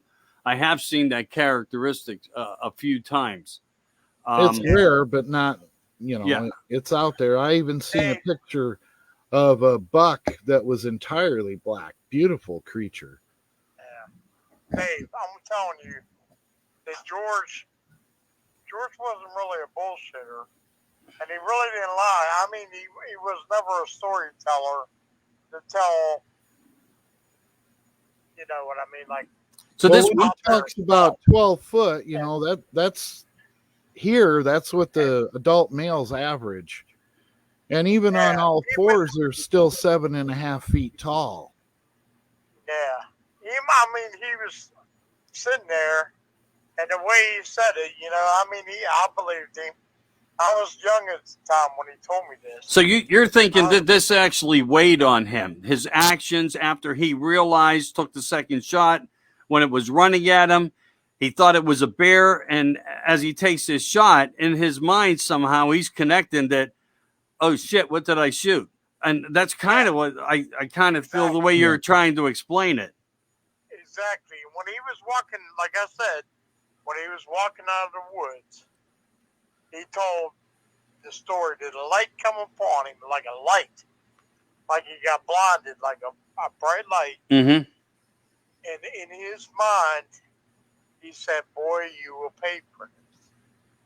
You know, I mean, pay for what you have done. And he was sick after that. I mean, he was always sickly. Like, he had multiple stuff wrong with him. I mean, towards the end, he worked for my dad. He worked with my dad. But he had like sugar diabetes. He was in poor health. You know I get what it. I mean, he was a big man, but he was in poor health too. But he lived an honest life. He worked hard. He wanted to hunt. Was it for the thrill of his hunting, or actually because he was harvesting meals? No, he would eat everything he killed. You know what I mean? Yeah. He wasn't one of those trophy hunters or anything. Right. It could be just that it just victim of circumstances of excitement and just figuring out. Yeah, and let's face it, hunters have made mistakes. They have shot does in place of bucks because a stick near the head. Them thinking, okay, wow, that's a rack, and here it's a doe. Yeah. So I just can't see George making that stuff up, because I knew George. I knew him for a long time. I mean, he's gone now. God rest his soul. And my dad's soul, he's gone too. But yeah, I knew the man really well. And I knew he didn't make stuff up like that. I mean, that's a tell that he wouldn't make up. I mean, he was really serious about it. And he was freaked out. He was really freaked out about it. He wasn't really like laughing about it, or like, give you that eye where he was joking about it. He was really serious about it. And well, your voice alone describing it is kind of like, I'm a reader. Okay, I don't know if you know what readers are, but I have very good perception of things. And Sammy Hagar is another guy that's like that. And he uses his nose for it. And that might sound as weird as it comes. But the truth is, we have things that just, we're different about it. And what I'm picking up for you is, that I get where you're at. It's a sorry scenario when one learns after. The fascinating part about it, though, is, and the confrontation, like the face-off, the running at, even though the shot was fired, it could have been startled, because he then was acknowledging in his own mind. Look, if we could all get the best picture, we get the phone out in time to do it. We never do. Same with the gun. Yeah, you're kind of awestruck by what you see. Right. Now, I've got a question. Yeah, go ahead, please. Did he ever go back to that area and hunt after that? I couldn't tell you. He didn't say. I don't know. He didn't actually tell me that. Well, let me ask you a question. It's going to be similar to what David just asked, but different. Did he ever hunt again? Yeah, he was still a hunter. I mean, he went out he went out after that, but I'm sure he was, had that on his mind, what happened. Yeah. Well, I mean, we're asking because, we really do. When you think about the hundreds of thousands of people that are stronger than a lot of the platforms you and I operate, you know where I'm coming from. I'm going on the down low here. There's strength over here that's more unbelievable than we have on our own pages. It's just where people come to congregate, because, it's a place of, getting out of the turmoil and enjoying something in life because they believe in something, but they don't forget what they know and what you feel and what I feel. But again, this is a support platform for all the stories. You're explaining someone's actions, and I feel your heart, trying to comfort the scenario, and I'm with you. But as I read through the storyline here, I'm focusing like imagery in my own mind that I can actually see like an old fella there narrating this through you, channeling it. And I don't know if that makes sense to you, but I'm not saying it was a bad action. I'm thinking it was probably, as David said, you get caught up in that moment. It's a misaction. You regret it. And I think a lot of us, and I'm not one, thank God, because any of these things would weigh on somebody, I think. Although that's the whole thing too. People would pay to not even to care that they would kill one of these things. And I really believe that, if somebody really wanted to create some type of narrative that way, people would support him if somebody could bring one in. Nah. You You gotta understand another thing, Mike. Go ahead. This is like in the early 80s. I mean, there wasn't too many publicity about Bigfoot. Well, Leonard Nimoy had a really big showing about presentations about them. Leonard Nimoy put a lot of stuff. You remember Spock, Star Trek? Yeah. He was fascinated with the stories and did a lot of travels to the places, from what I understand. And of course, his job, to have a job like that and to have a love of something you do and a creative voice, that's a remarkable thing to be able to have and to live and to work within and see. But again, but I don't think this guy would just say off the top of his head without even proof. You know what I mean? George wasn't like the type of guy, like I told you, he wasn't the type of guy to really spread stuff around like that unless he really meant it. And he didn't really tell too many people about that. Now, he worked with my dad. Mm-hmm. Him and my dad were best friends. So that's why he told Dad's story. And well, it was actually a sad, but my dad told me about it, and he said, "George, tell him about what you saw." And George really didn't want to even talk about it. I mean, that's the type of guy he was. I mean, I'm sure it was traumatic experience. Yeah, and you live with regret in ways too, Dave. Well, and you see a big giant hairy man coming at you. Well, we're gonna give you support with that and back your your details of everything, and thank you for sharing it. I mean, truthfully, sure sounds credible to me. I have a couple stories of my own too. I mean, not with Bigfoot so much, but with well, how about we take another one of your stories and then we'll get back into some narrating because I had another message. I don't know if I'll get to them, and don't weigh that on what on anything, Ed. Go ahead, share your other story. No, that's okay. If you got somebody else, I mean, wants to chime in there about Bigfoot, I mean, go ahead. What do you got, brother? Come on, man. It's fine. I can call them back. They told me I can call them back. We all know aliens. UFOs. Yeah, aliens, UFOs. They're all real. We all know that. You gotta know that. I do know that. I do know that more than a lot of people do know. Yeah, listen. There's one thing. If you believe in God, you believe in another race of beings. Because God is another race of beings. Oh, without a doubt. They're an entity, as I said. If they made us in their likeness, we're the hybrids. So you have to believe in another race of beings. The possibility is endless. Yes, unequivocally. The thing is that I had a lot of experience. I seen one. I seen two of them actually.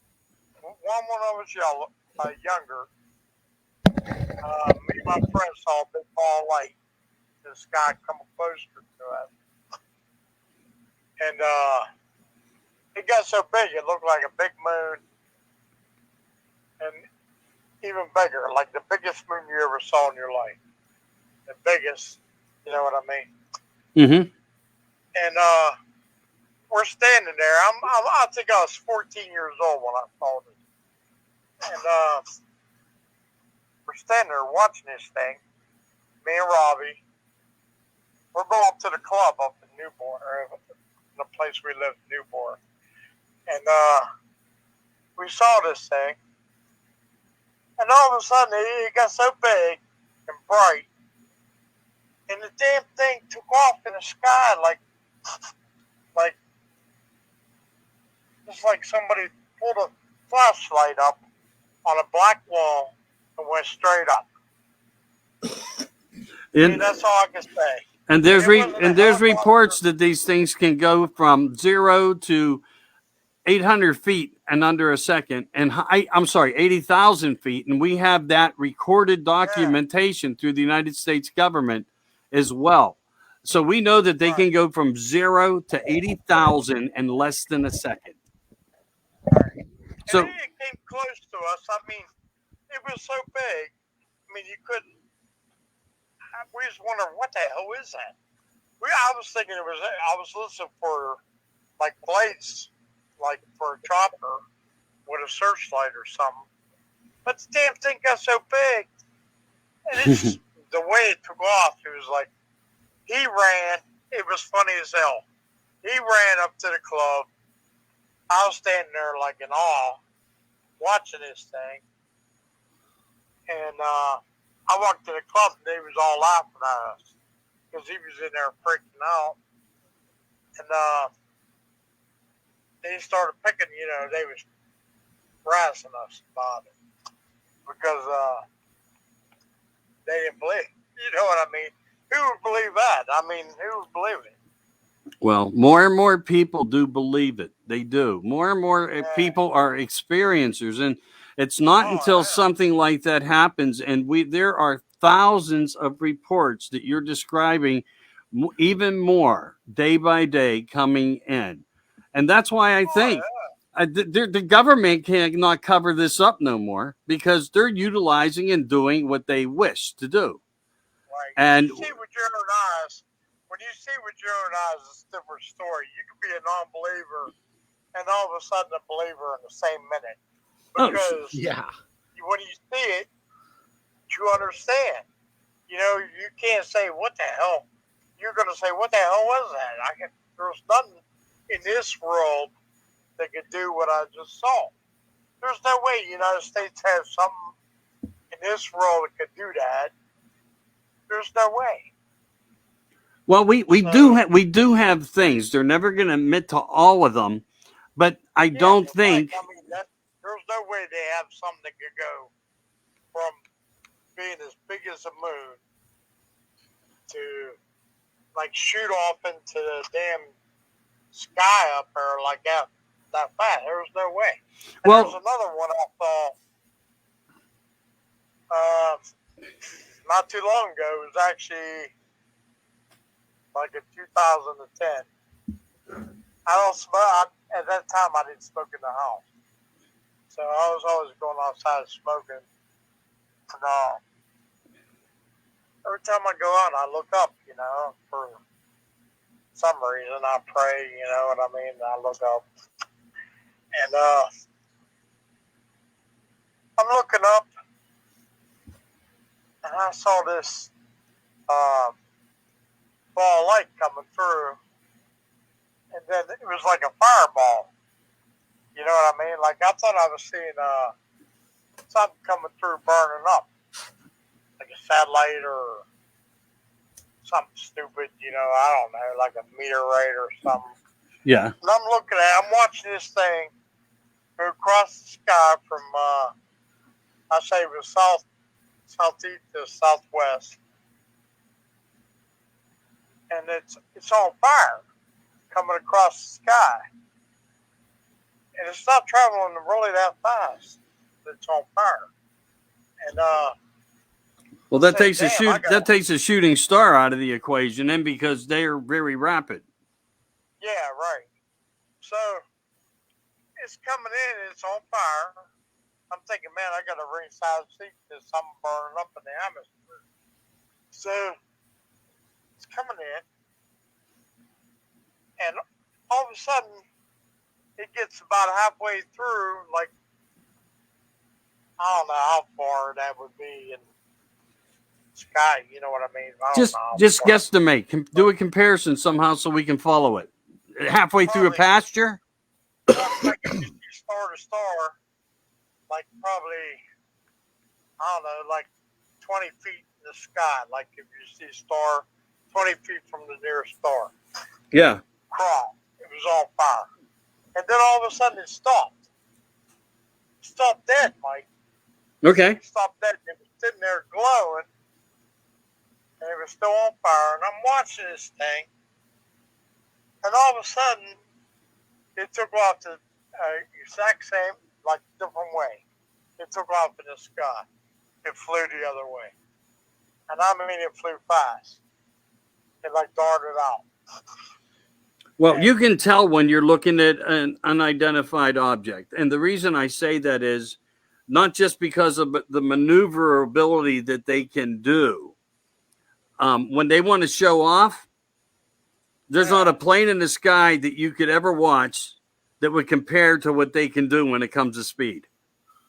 Well, that was no, I guarantee you that was no USA plane. Well, I want you to keep in mind one thing, that there is documents out there that suggest from John Lear that we've been traveling, and I'm not saying how or what, within what, since 1966 to the moon and to Mars. Now, I'm not saying the narrative of that is a hoax or it's all true. But I have been able to look up things about John Lear, being that he was a CIA test flight pilot and a whistleblower, and he gave a lot of great concrete information, including pictures and discoveries on planets of things exactly where he said they would be. And then after, certain, of course, when things leak out, they bring out the new technology and they paint things out of the pictures. And, this is why we're doing this show, Ed. It's so we get to understand it and disclose a lot of the things that are out there, because why? It involves everything our government does, including suppressing Bigfoot from us. And if you think about even the Bigfoot and the Black Op helicopters that come around, and why? What do they know? What are we dealing with? And how long has contact been made? Because I'm going to give you another one. Since you're on the line, don't leave until I do this. It's said through our United States government, through the Central Intelligence Committee, that a deal was struck with Google, okay, on technologies and so forth and search engines. And our own intelligence gave all this equipment to Google and put it in their hands to use and to utilize it, including Google Earth, which was early called Earth Data, and these technologies. And their purpose for doing it was so they can intercept and decode all informations coming in from extraterrestrials. And that is a fact. That's on the record. I ain't lying. You can call me a conspiracy theorist, but that is a fact, and it's coming directly from people working in the government. You can also take Lou Alessandro's and ATIP into mind. Oh my God, there's just so many. I could throw so many names out there, and they're credible names. And everything seems to be falling into a place and courting a narrative as what all 2020 is, possibly why we're going through things. And I totally believe, and Dave and I here have talked about it, and I've talked about it with many other people, New Schwaben, the Antarctica, the Reese Perry maps, the things that we know, ground penetrating radar that also shows a mothership under the ice. It's been said, it's been told. I have a little wonders on some of the theories and stories out of Mr. Corey Good and David Wilcox on some of the reportings that they did and some of the things. And I think there's been a separation in the ufology, according to a couple things that I know about and follow really closely, because some people, when they don't have information, look and use other people's informations, and they get their hands slapped, and it creates a bad vibration. But these things are out there, without a doubt. Yes, they are real, and I'm an experiencer myself, and I've talked about it before. So what you're describing in ways I've seen, and they're there. So you're not alone, and I'm really happy you got in touch with me tonight and called in for your story. America, in case you don't know it, this is America Disclosing Uncensored, and you are listening to what, Dave? This is your part. All the strange things that have going on in the country, man. But whether it's I thought he was going to go into the narrative, the Dark Radio Network Project. Okay, all right. That's all right. That's all right. Hey, listen, brother, we got to get this out there so more people know about us, more people share us, more people subscribe, follow, and we can get these people calling in, sharing these stories. We need to collect this data. And it doesn't matter what it involves in the unknown, because you see what I put up. Places, origins, carved figurines, skulls. I mean, look at this world. There's more to it. I want to tell you something. Sure. I want to tell you something. I appreciate you, brother. I appreciate you too. I really do. For all you do. And, everything you do for us. And I appreciate you standing up for, our country. I'm an American. I'm going to do what I have to for these children. Because you know what? If it's all said and true and our light comes back, I don't want to be a child having to come back to this, as well as seeing other children born into it. Right. I'm the same way. You know that. I know you are. And you know that. I know. You're one of God's soldiers. I know that, brother. I do. Yeah. I've talked to you before.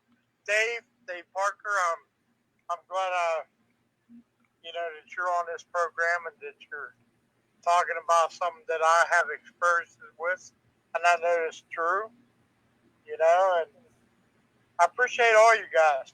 But Mike, I got to tell you, I really appreciate you the most, because you do stand up for this country, and I love you, brother.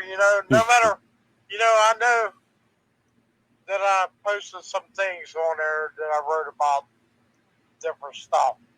And I didn't mean nothing by that. I just want to tell you that right now. I know you didn't. Live on this thing. I was just pointing out a point. You know what I mean? I know. It's all good. It's all good. We make corrections, and people focus then. They pick and perceive why. And just remember, there's a whole narrative as to the creation of what I do, because we have to keep alive on all levels of everything we're doing right now. And this is part of that Alive program. And you're a good talker, Mike. Oh, I'm a bullshitter. You know how to get around. Yeah, you are a bullshitter. Exactly. That's how you're supposed to be. You're damn right. And I wish I could talk just as good as you, but I don't think I'm talking well. I'm just trying to talk from the heart on things. I'm trying to analyze it. And that's all it is. It's trying to analyze and put things into perception. Because if you do look at it from different views, you'll understand to be able to narrate why some of the things we've lived in are the way they are, as well as some of the things we're finding out and putting together that have to do with, everything else in the format that we're trying to do like tonight, discussing UFOs and Bigfoot and more. Exactly. But it all comes back to, why do they spend millions and millions of dollars if it means nothing? That's the whole key. Oh, exactly. They cover a lot of stuff up. Sure do. They don't want people to know. I mean, why? Why don't they want people to know? That's the question. Because they want to control it all. It's condition, control, the narrative. And again, in ways, I got to tell you, the way, before we hang up here, I want to close with you like this. And that's not me bullshitting. I'm not trying to give you a fast runoff sentence here. The truth of the matter is that's the fabric that made and put us in this place in our entire country. Instead of them just saying straight at, that, there's something out here, which now they are. I mean, the government's released films and everything else, and now more and more is coming on. And I'm going to even talk about that once I get off here. But I mean, we have to fight for what's right in America. The only way we can do that now is we, the people, stick together. And this is what this data is all about. Oh, exactly. Yeah. You're right, Mike. You're right, brother. Now, you All know. right, bud. Hey, it was nice talking to you guys. Dave, Mike, Pleasure to it was meet nice you. joining your group here, or nice chiming in. All right, brother. Had a pleasurable time here. Good talk. All right, man. You know what I need you to do? Have a Merry Christmas, my man. Have a Merry Christmas. Too, all right. Thanks, brother. Talk to you soon. Dave, have a Merry Christmas. Mike, have a Merry Christmas. Everybody out there that's listening, have a Merry Christmas. It's all good, brother. Have a good, restful night. Appreciate you. Talk soon. All right, Mike. All right, buddy. Bye-bye. As our next, I don't like those embarrassing moments. I'm not that kind of good guy. I try to be a good guy, but you know, that was a little wishy-washy there, too much. I don't know how to accept things like that. I don't. I don't know. Interesting couple stories here, though. That was kind of nice. Yeah. Is our next caller ready? Looking to see if they're still available. I'm going to send a quick message and see if they respond. If not, we can go with some other narrative here. All right. I got a quick message out right now. Let's see what happens here. It'll take a minute. Well, I know I'm getting a lot of stupidity stuff. There's people around. With the territory, you know. Yeah. You touch on the paranormal, it's a mixed bag of nuts. Oh man, it's a big mixed bag of nuts, I'll tell you. And yeah, no doubt about it. But hey, what I did bring up was really true information on what's going on with Google and some of those tie-in things of them deciphering and being able to, be the communication focal point between us and them. So when something like that comes out, that's huge information drop. That is like, it doesn't get any bigger. No. And again, a lot of this is coming from a man named John Ramirez. So he can be looked up too. It's not a joke. He's out there. He's talking it. He's got his credentials. He's got his backup. He's got the CIA director. He's got Lou Alessandro behind him, who was running the program up there, and many other people.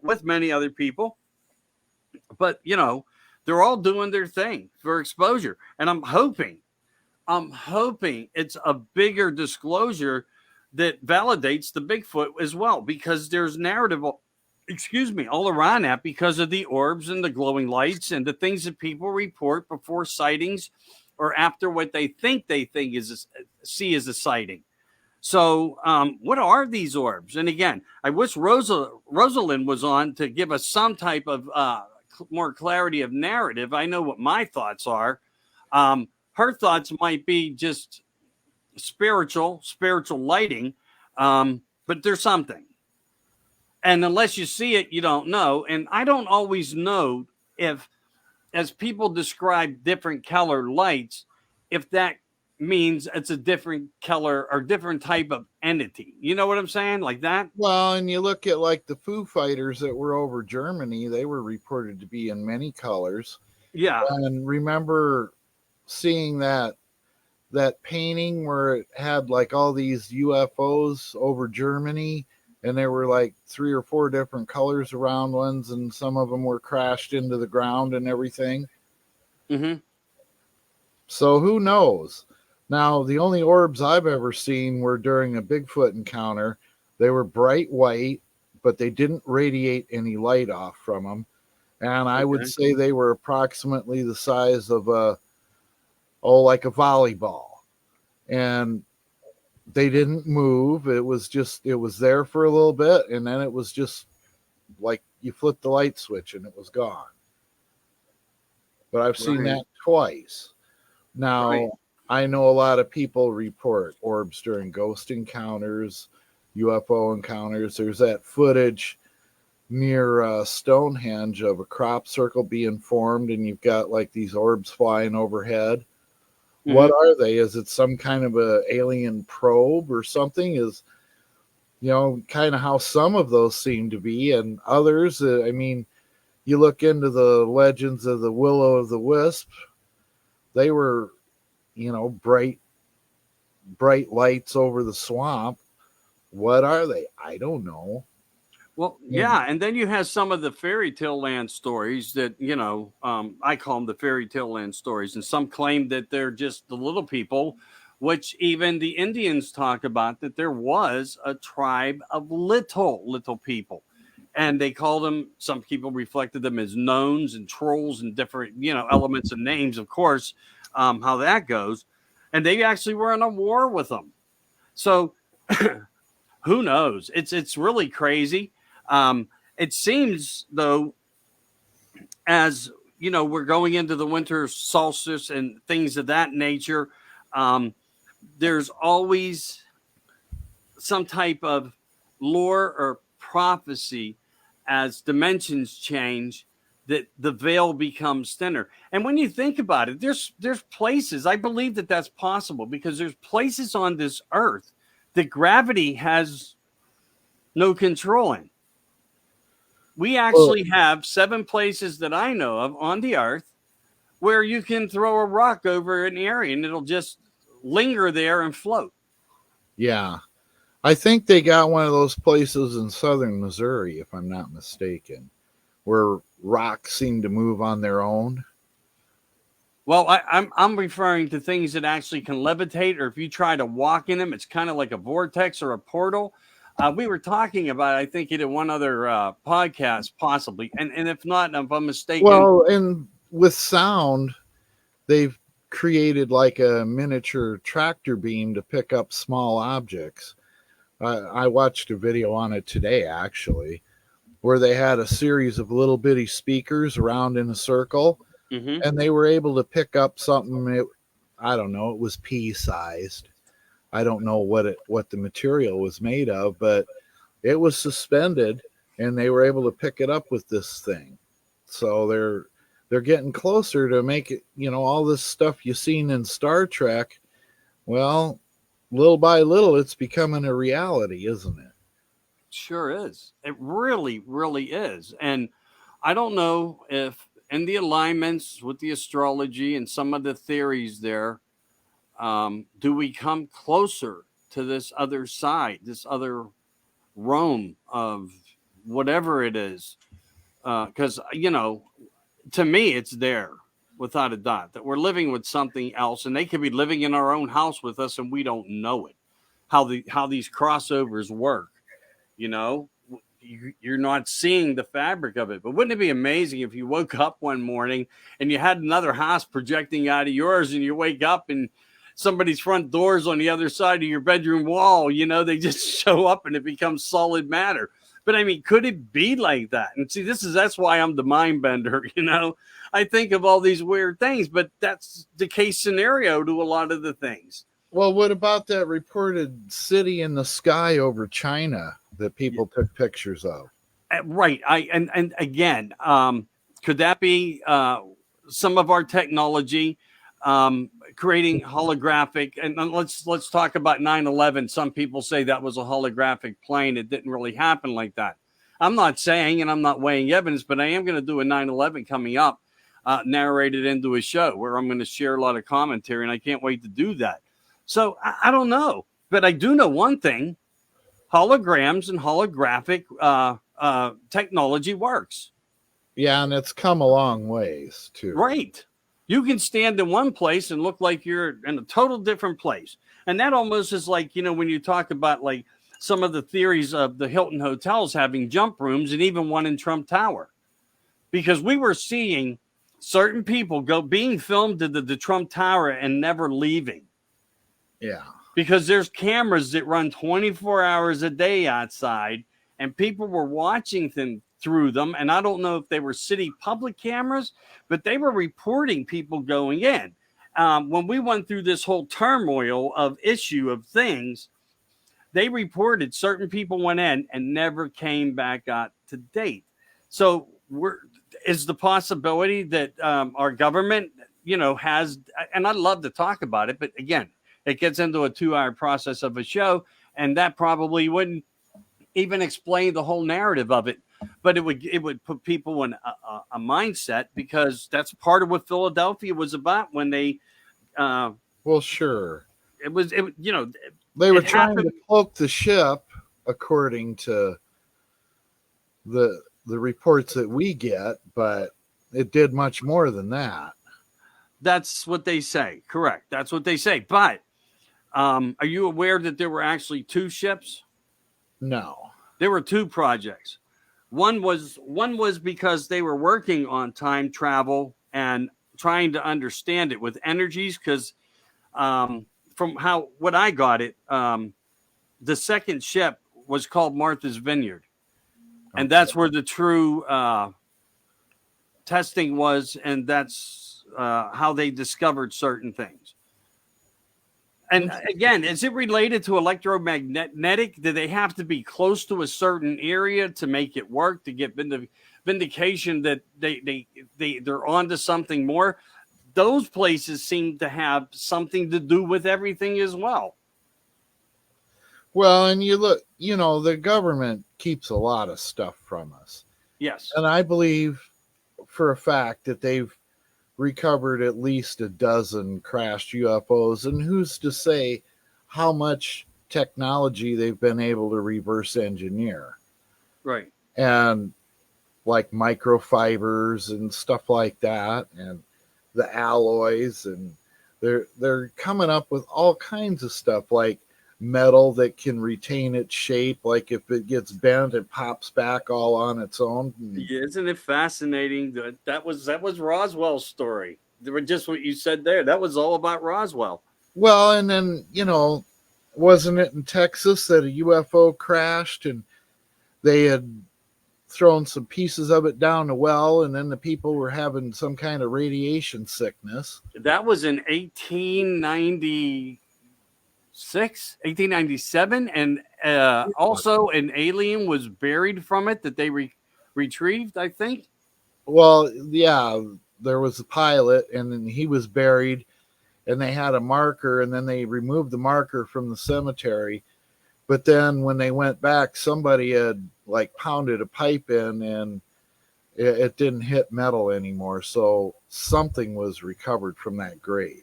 Right. There was And papers there was filing. also a report from the 1800s of some kind of a crashed metallic craft in Montana in the mountains. And I'm sure our government would have recovered that. And what about in the Grand Canyon? Yeah. Was there supposed to be some kind of craft there? And they supposedly recovered one in Mexico. And, you got Kecksburg with that thing that looked like the Nazi bell. Maybe it was, maybe it wasn't. And that's very close to my wood shop. Not real close, but very close. And that's been a pretty fascinating story. And they even have a bell now, kind of like in the center of the town. I don't want to say town square, but the incidents there, it's known people witnessed it. And they really believe a life form came out of it as well. But and how many UFOs did the Nazis have? And nobody knows what happened to them after the war. Right. Because weren't they supposedly recovered a disc-shaped craft in 1929, I believe? This is in the Black Forest?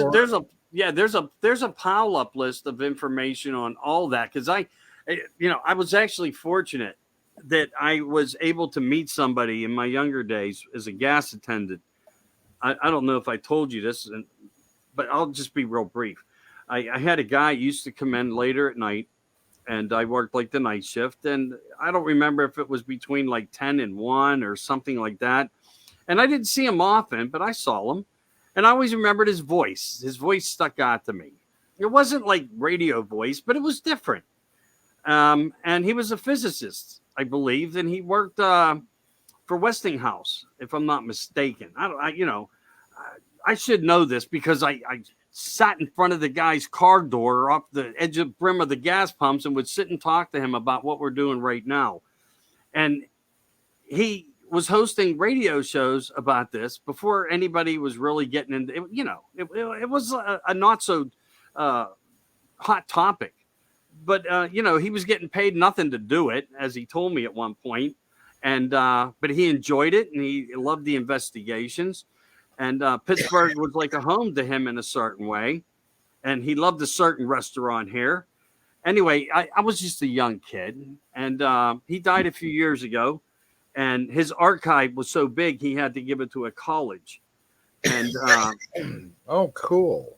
And put it in place there. And I believe that was in Canada where that taken place, that he relocated to in his later part of the years. And he spearheaded with some other people, Stephen Greer and I want to say Linda Moulton Howe. Oh, there was a lot of really good candidates on the board where, they went in front of, the United States, and I can't remember all the names on that side, but I could see everything in my mind as I'm talking.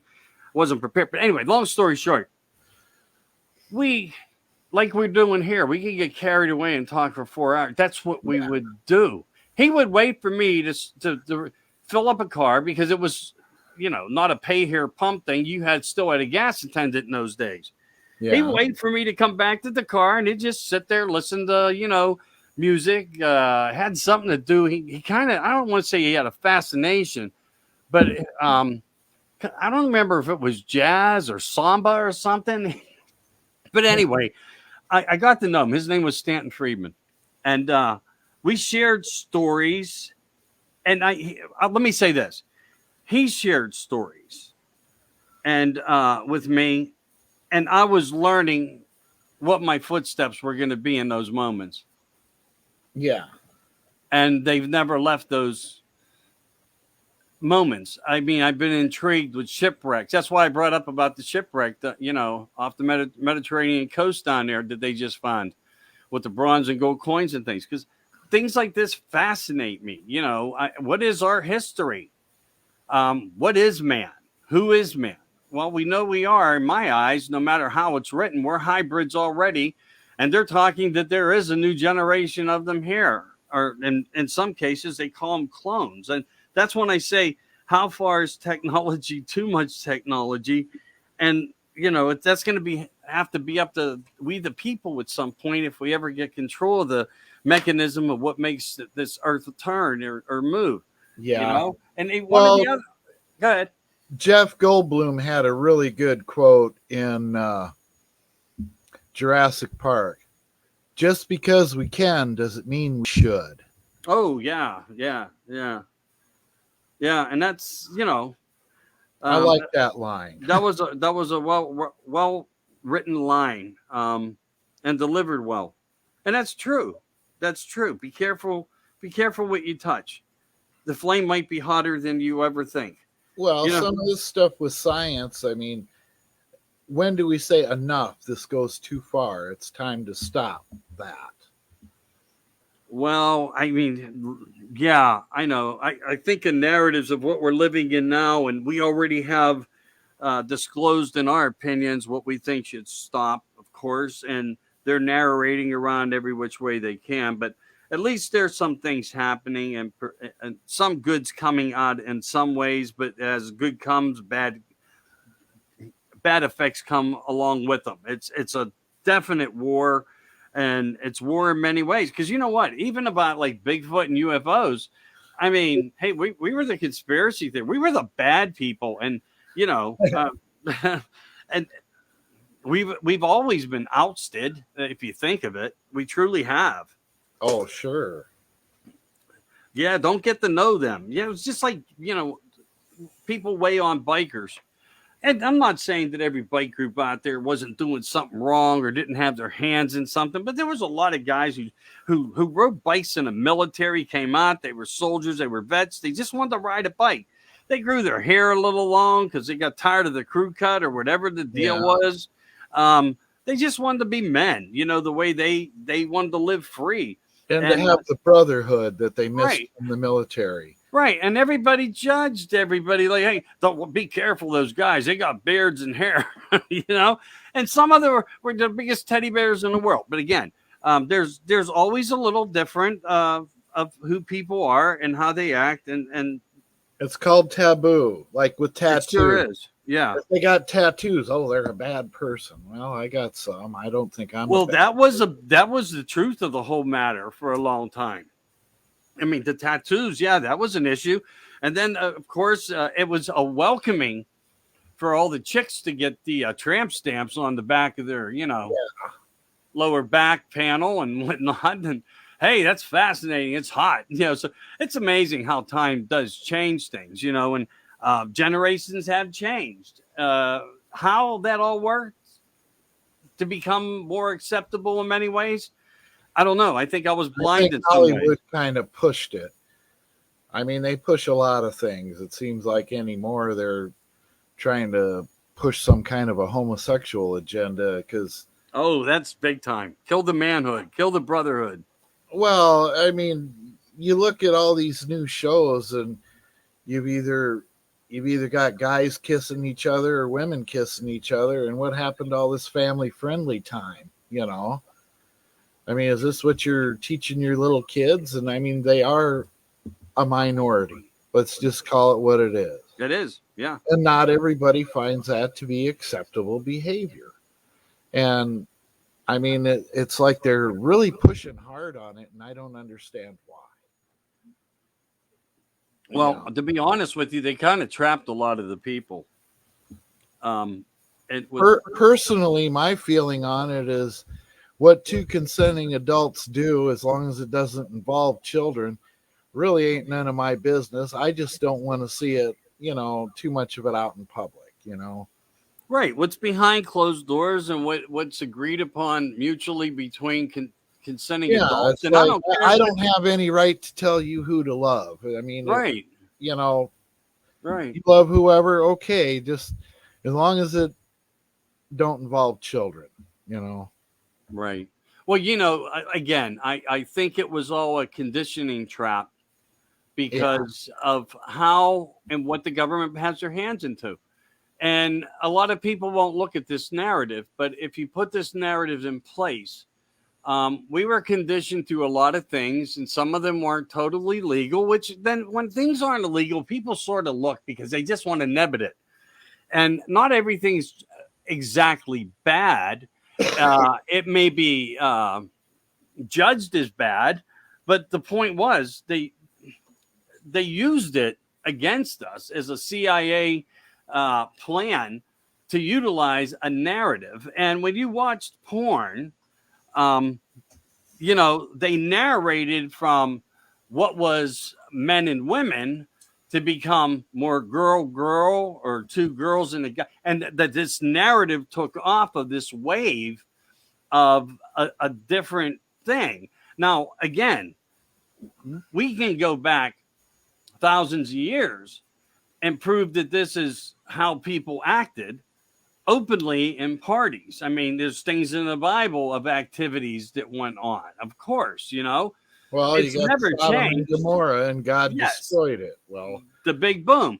So, yeah, you have it seems like anymore, though, that Hollywood is kind of pushing this getting away from God agenda and more atheism and stuff like that. Well, exactly. And they don't believe in God. And even the Pope made a comment on his own Facebook page to that narrative. Like, if you believe in God, basically what they're trying to tell us is that there's a different type of life that they're dealing with. I don't care what anybody says. And I believe that they have the secrets of the books that could explain a lot of that. But they're just not going to hand them over to us. Suppressed, yes. Yeah, and why is everything 50 to 100 years before you could see an article of a paper? Come on. It's this is what you would think it belongs to we the people of the earth, but it doesn't, because there's a control mechanism that has always been in place, and that's what we have to break. We need to break that control mechanism. Some of it, and I can understand where they want to protect military secrets that are vital to the defense of our nation.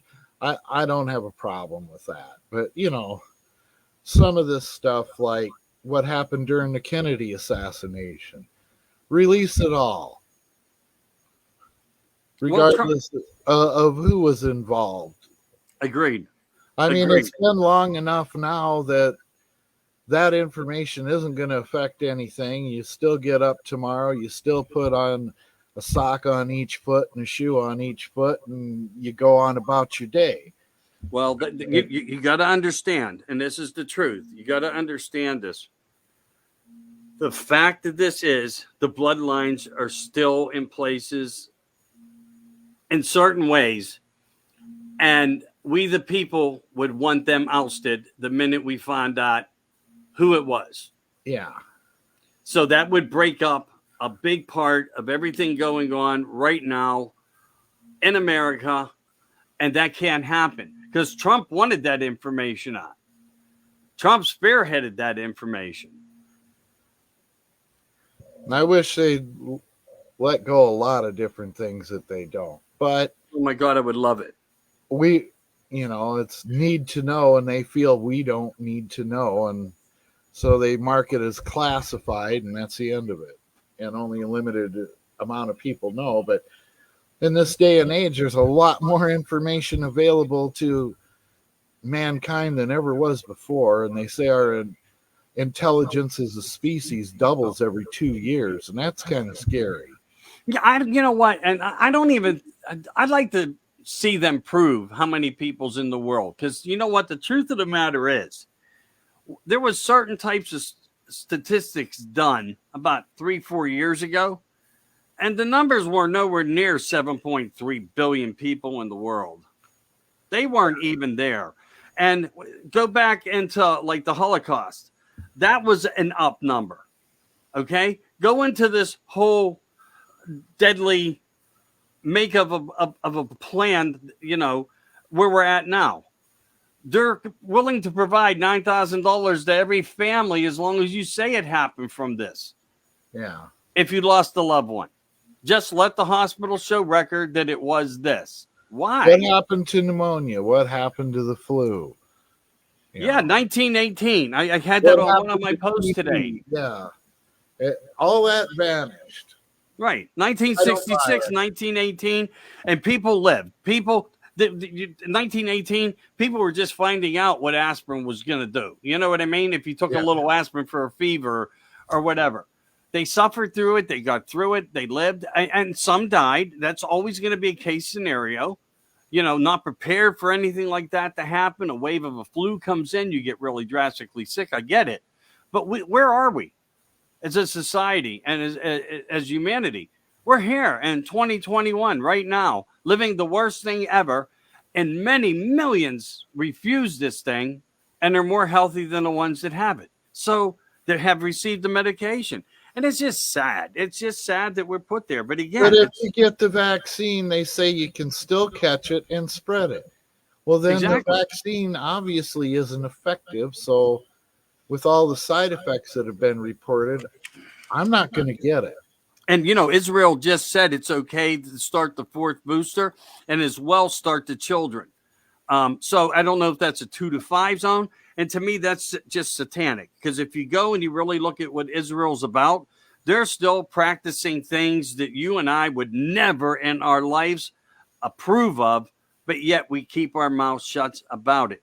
As soon as Trump left office, they went right back to the same old ancient stuff that they believe in, and it's deep and it's very dark. I mean, it's Aleister Crowley bad. And that's the truth. So you have, so we're already into a fourth wave booster in Israel, and we're finding out this wave's nowhere near, and a lot of people are getting infected. And I still wonder the theory of that, especially when you see things jump. And I did a thing on, I think last Friday, maybe it was. I talked to two ladies. They live on their own. They never leave the house. All right, like once every 3 weeks, the family shows up. And the family hadn't been around them. They bring them groceries. They do things, and they're told to order on Amazon, or they do it. The family does it, and it comes to them. The only thing they do is take the dog outside, take the trash to the trash can, and they're both sick. Yeah. Each of them live next door to each other, and they don't even talk to each other. They're separated from. As a matter of fact, they don't get along. I get along for them. And they're sick. And they're sick. How are they sick? They've been in their home. They only came outside. Is it airborne? Some mysterious how?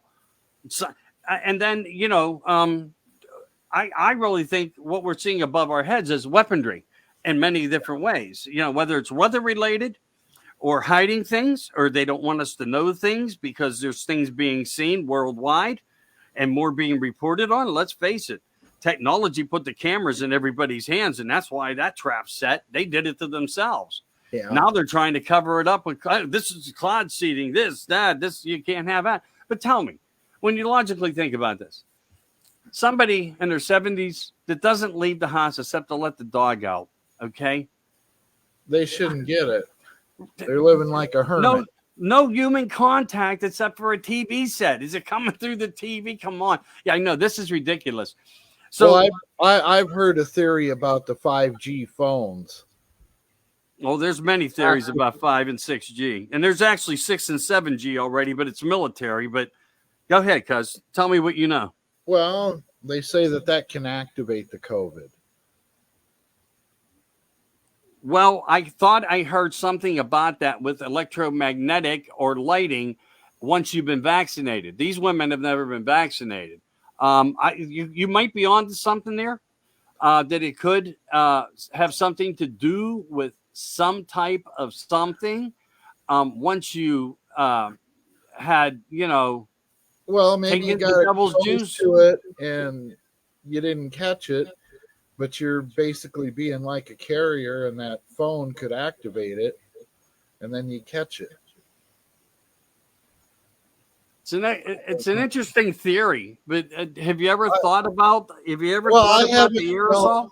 I haven't delved deep into it, and I just use a cheap flip phone from Straight Talk. I'm not 5G. There's nothing wrong with those, man. That's fine. I get it. Well, for me, these phones where you swipe your finger across, it don't want to work for me. And everything's all great, even during their aerodynamic test, but it's that sudden stop and everything just goes wrong and pieces fly everywhere. Yeah, I don't know. It's like my kid. He had one of them for a while, and he'd leave his phone out and somebody called, and I couldn't. I'd just throw the phone in his room where it'd land on top of him and say, if somebody tried to call for you, call them back. It just wouldn't work for me. I had one that I had got, and I was using it, and it just wouldn't work, and I just got so frustrated. I was going to take the 50 caliber black powder and just turn it into confetti, and then the kid grabbed it and run off with it. No, don't wreck that phone. I want it. Yeah, I get it. Well, I don't know about you, but I get frustrated when technology doesn't work. Oh, no, of course. And you wouldn't believe some of the issues about 2-3 months ago that I went through streaming, and how many interruptions and flashes and freezing outs and all these different things that were occurring. And now I'm back. It seems to have a normalcy to it. And again, some of that was in the parts of the what I called the changeover shutdown that they lied about. And that was putting other technology in place provided by DARPA and the CIA, and of course our government, when they got involved and basically willfully said that they kind of strong-armed all the social media platforms to prejudge all our posts and knock us off and put us in jail and torment us. And those narratives are still out there, and that's going on. But here's one of the saddest things that we're also looking into, though, that I've been studying. This is one of the topics when I talk about this human crop dusting BS, but to me it's true. These nanoparticles are so small. I mean, when they say how many can fit just in a needle head, it's unremarkable that you can really. Well, and there's theories about that too, where I read that they're trying to use it to dumb down people like with a psychic ability to suppress it. Same with the fluoride in the water, where people that are having an awakening and exhibiting psychic abilities that between, the stuff they're dropping in the air and the stuff that they're putting in the water, that it's to dumb us down and suppress those abilities. Right. And same with when they talk about, fillings in the teeth. It's supposed to create some kind of negative block. I don't know. But, we have that out there. And honestly, I can remember an article about Aquafina bottled water. They said it was just poured from a tap from public water. But then, of course, it was purified through their organic system. And they're not getting these small things out of there. These creations out of and there. They got stuff in there where the stuff won't freeze. Yeah. It's pretty unreal, man. It really is. Where other water is a block of ice, that ain't. Why? They got some kind of an antifreeze agent of some kind into it. What's that? Look. Yeah, or tasteless alcohol of some sort, but it's not getting you drunk, So I don't know. Is that a dry alcohol? I don't know. I don't Again, know. Yeah, I'm not scientific there. Is there I don't such either. a thing? Only alcohol I've ever had gave me a hangover the next day. Yeah, me too. I was never good at drinking. Honestly, I wasn't. I was never a drinker. I drank. If I did drink, there might have been a couple times I got off easy. But if I drank, I was just one of those unlucky, unfortunate people that didn't agree with my body. And, I didn't like being sick. And I just said to myself, this is not something that works for me. So the only thing I ever did with alcohol most of my life was cooked with it. Because I was fascinated with cooking with different. From the time I was a teenager till I was about 27, I drank terrible. But I guess I kind of outgrew it. Well, I still like that's a good thing, man, but I haven't been drunk in the longest time. But like Marion and I, evening comes, we kind of like a little bit of that Jim Beam honey, just to sip on. Mm-hmm. And then we're probably having about, 2 to 4 shots a piece. A little bit to take the edge off, not enough to get stupid. So, what the heck? You get a little older and you realize that if you drink lighter, you don't have a hangover. And I'll tell you what, last time I got drunk, I had a hangover last 2.5 days. And it's like, how'd I do it when I was 17? I don't know. And there are some people that can just drink till they piss themselves, or, they're so shit-faced, they fall straight backwards, never know they do it. The next day, they have no recollection of it. Yeah. I was not me. No, I suffered to get home, to just lay in bed and wanted to just be sick to get it over. These people don't do it. And it's like, wow, where does that come from? Really, I don't get that part, because that's just never been me. Well, a lot of it too, you looked at how things were when we were growing up. You look at all the Westerns, they're always drinking. Even you look at like the soap operas, like even the show Dallas, old JR, he always had a drink in his hand, didn't he? And that's kind of how we grew up. And yeah, we didn't have all the example and distractions and everything. So what people do, they drank. Yeah, but you were only allowed to drink during those. See, that's the again, that goes back into a different narrative. That was the cool factor. And that was what the government supported when they allowed attacks against alcohol and for the government to actually control it. And then the cigarettes came into play. Yeah. The long cigarettes on the stem. No, they're not. Right. They're doing all those weird vape things they say that are harder on your lungs than actual cigarettes. I don't know if that's true or false, to be honest with you. But I have said that people said that they felt better from using vape. They could run better. They didn't get out of breath as fast. And they were glad they made the change. So that's coming from people. Remember, the narrative is fed to us by what media, fake news, wants to give us. So we have to keep that in mind. And how some of that works even more. Think about this narrative, okay? And this is a true narrative. Practicing medicine. What does that mean to you?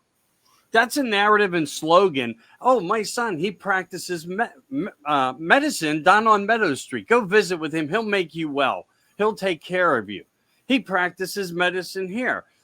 I'm a doctor didn't come up quite as much. They always said I'm practicing. Why?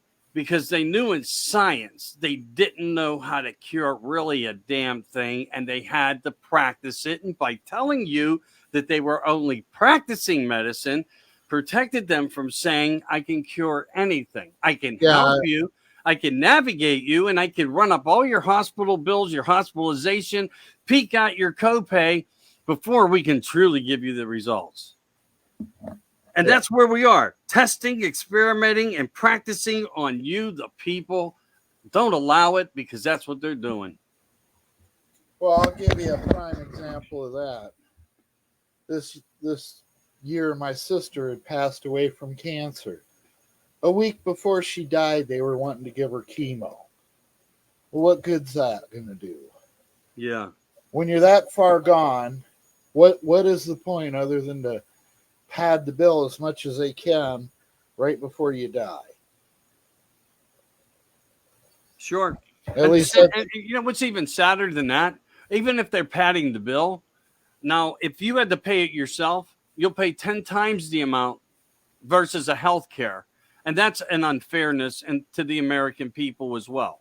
Yeah. That truly is. Where they buy an aspirin for $1 as medication for you, and then you go to the pharmacy and the bill's $500 to pick it up. That is just, and Trump, that was another reason why I missed Trump and the focus points of where we were. Diabetic medication, insulins, they were at record lows. He was allowing Canada to ship in insulin because they made it at a better price and rate for the people.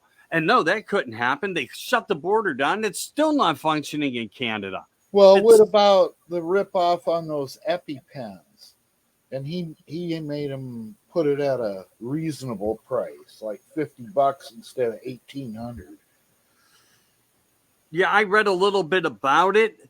I haven't talked to anybody to get any real confirmation as of lately in it. When I was really dabbling in it was when the change of the command came over, and automatically it was like pharma, and hasn't that proven correct? Yeah. Hasn't proven that correct all the way across the board. And now we keep finding out that more people, both on the left and right, all had stock in Pfizer and more. Yeah. So that's even the ones we think are protecting us right now are all have money invested into this project. They're protecting their own. It's all about power and control. It's a true sadness, because and line your pockets with as much as you can, as fast as you can. Right. And so, unfortunately, I mean, that's what we're dealing with, and that's why I always tell everybody, get out and vote. If you don't like the way things are, it's up to you to put in an effort to change them. Exactly, because your vote is your voice, and your voice can be in return your vote. Yeah, especially on the smaller levels, like it begins with the local. Oh, most definitely. And everybody's locals right now, especially in the blue states, are just a mess. And what's really sad is if you think you're going to go in with a power plan, when you get there, watch how far that gets you. Watch how far they ignore you to do nothing. They'll stop monies from coming, and they'll even try to dip back into your own accounts because they're the government, and the higher ups will freeze accounts on their own cities and boroughs. And they know if they do anything, and that's the whole control mandate problem. This is what a lot of people don't even see in this whole narrative of, hey, you know what? You might not be the one that commits suicide today, but we'll make an example of someone close by you so you get the drift. And that's the problem. And that's the focus of this United Nations issue that we're going through of control. They are that strong. Look at anybody that ever challenged Mrs. You know who. Yeah. Okay? Suicide. Everybody had to be on. Look at Epstein. Suicide. Anything that had any ties anywhere. And this lady was with Mother Teresa in partnership on HST and everything else in Haiti. That's why they're coming from Haiti, because these children are untrackable. This is a disaster where we're at right now, that nobody really wants to bring out the things and the narratives of it. You know, they just think, let's talk about the border. That's the issue. No, they only expose the border as being a problem because the minute they took office, they started using our military to start transporting people in, and they started getting too noticed. And it was like, oh, we got to cover our butts. Let's do this. Let's have a money plan, give out hot dogs, hamburgers, and Coca-Cola, and tell everybody if they come, they're going to get $15,000, line up at the border. That covered their butts. Everybody thought, well, okay, there's a limited amount of people come in, when yet we're already into the millions. New York just allowed 800 illegals to vote. 800 illegals to vote in New York. If you're not a citizen, you shouldn't have any voting rights. Period. I know. It's just sad, David. It really is. And this is part of the other fight that I do on Studio 10 o'clock every Friday night. It's how they're trying to, it's their last ditch attempt at power. And they're not going to give it up. They're not going to hold out their hands saying, you caught us red-handed. You know we committed this crime, this crime, and many crimes, and crimes on humanity and more. Expect something bigger to occur. Yeah. They're not going to give up. They can't. They cannot just give up.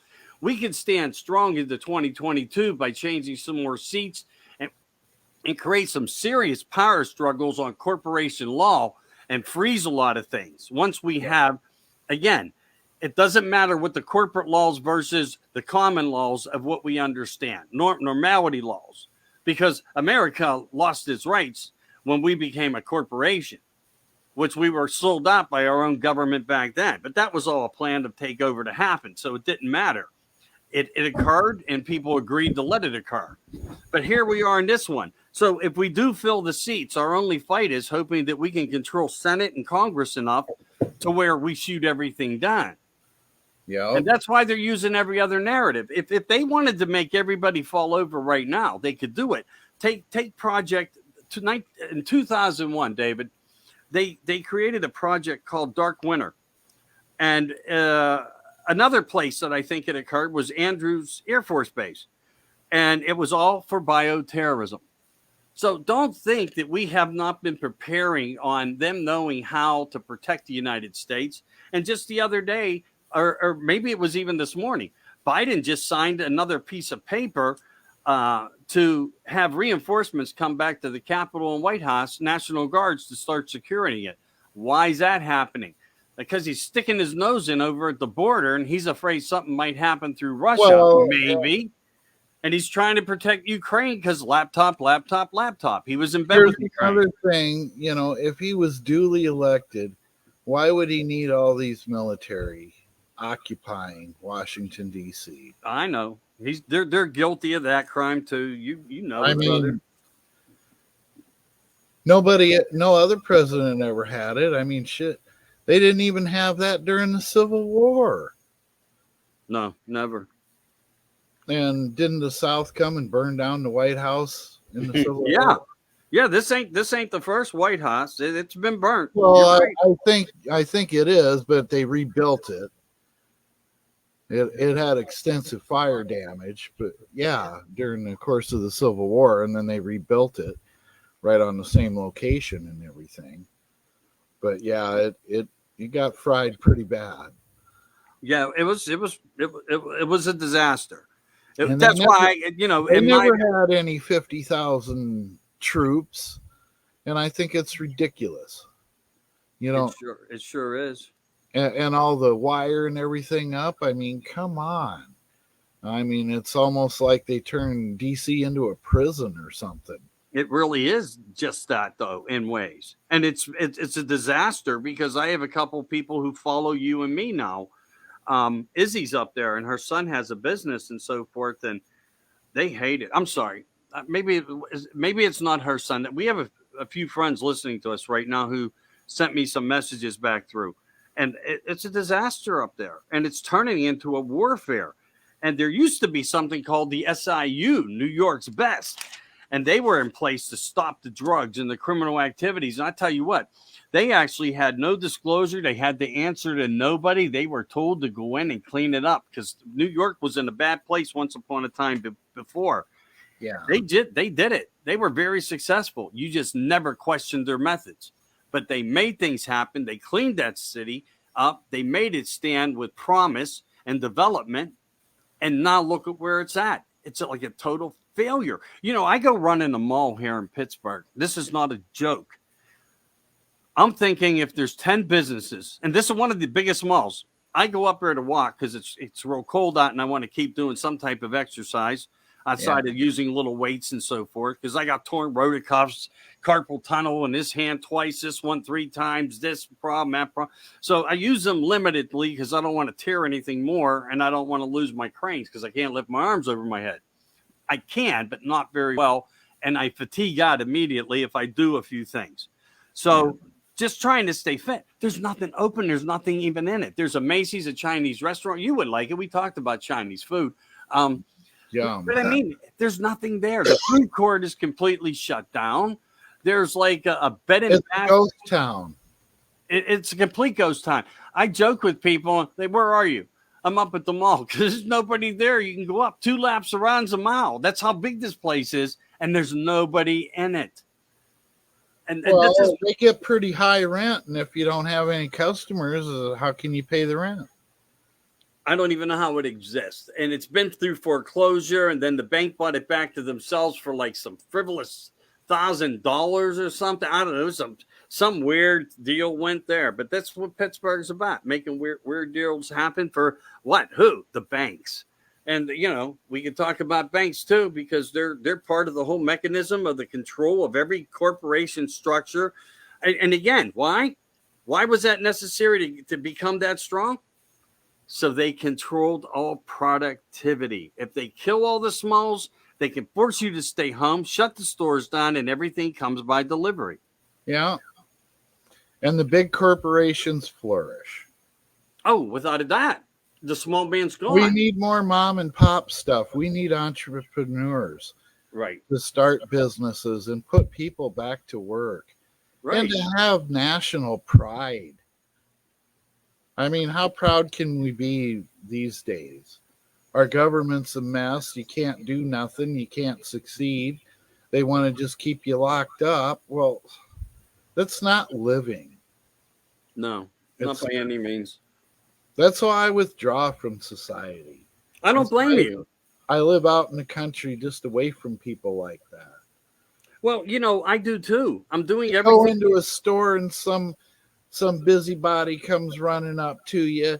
You need to wear a mask. And I say, no, that's a mandate.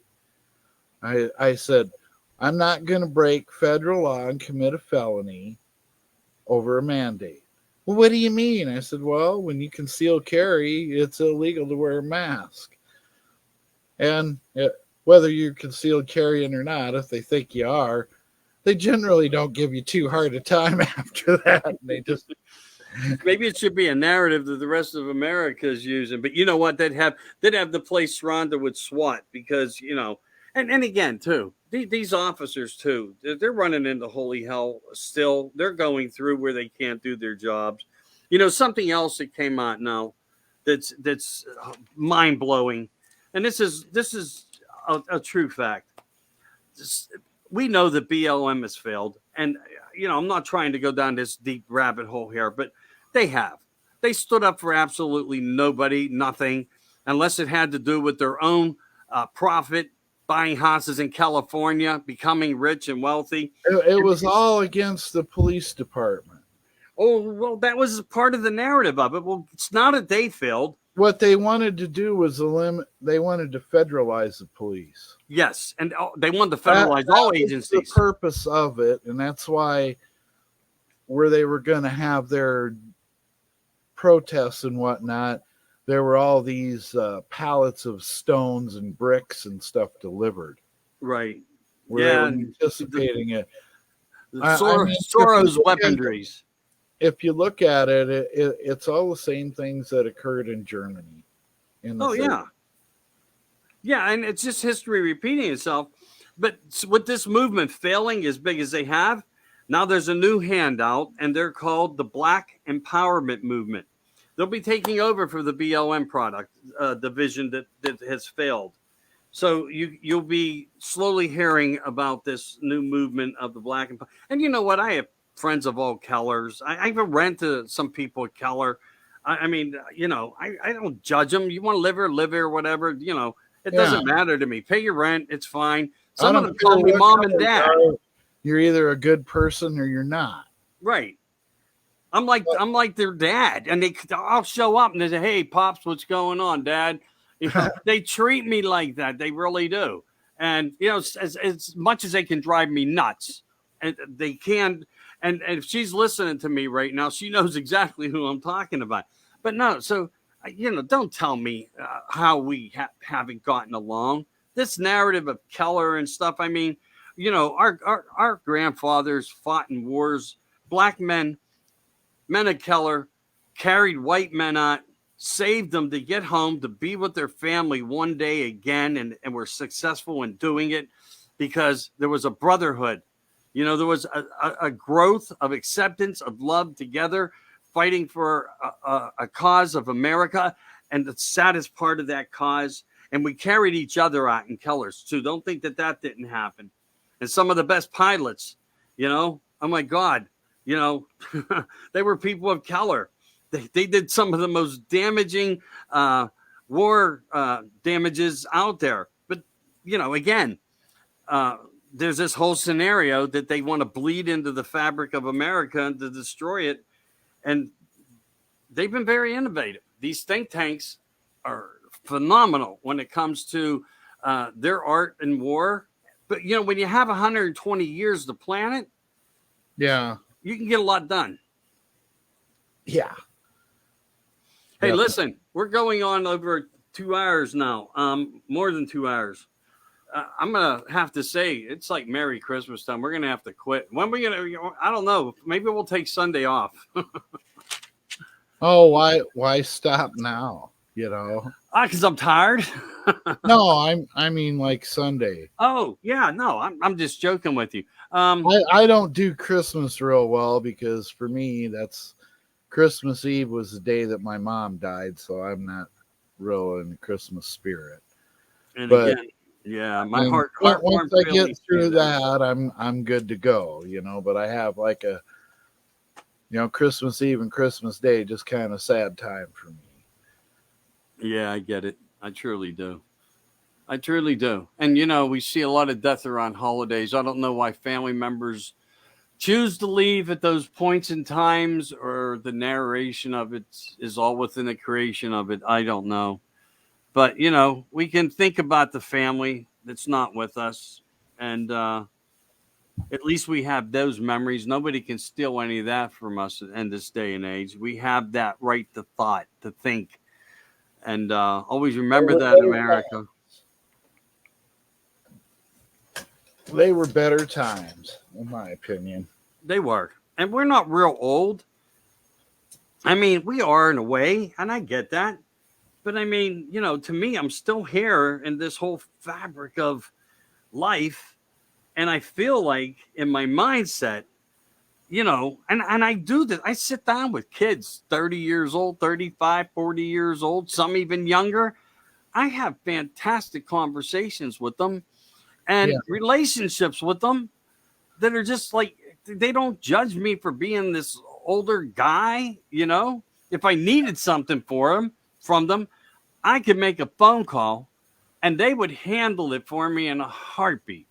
And I joke not on that. And they've proven that to me that they do that. They really have. So, you know, again, we're just in this place. I never feel old. And I don't think at least some of the people that I'm around are like you.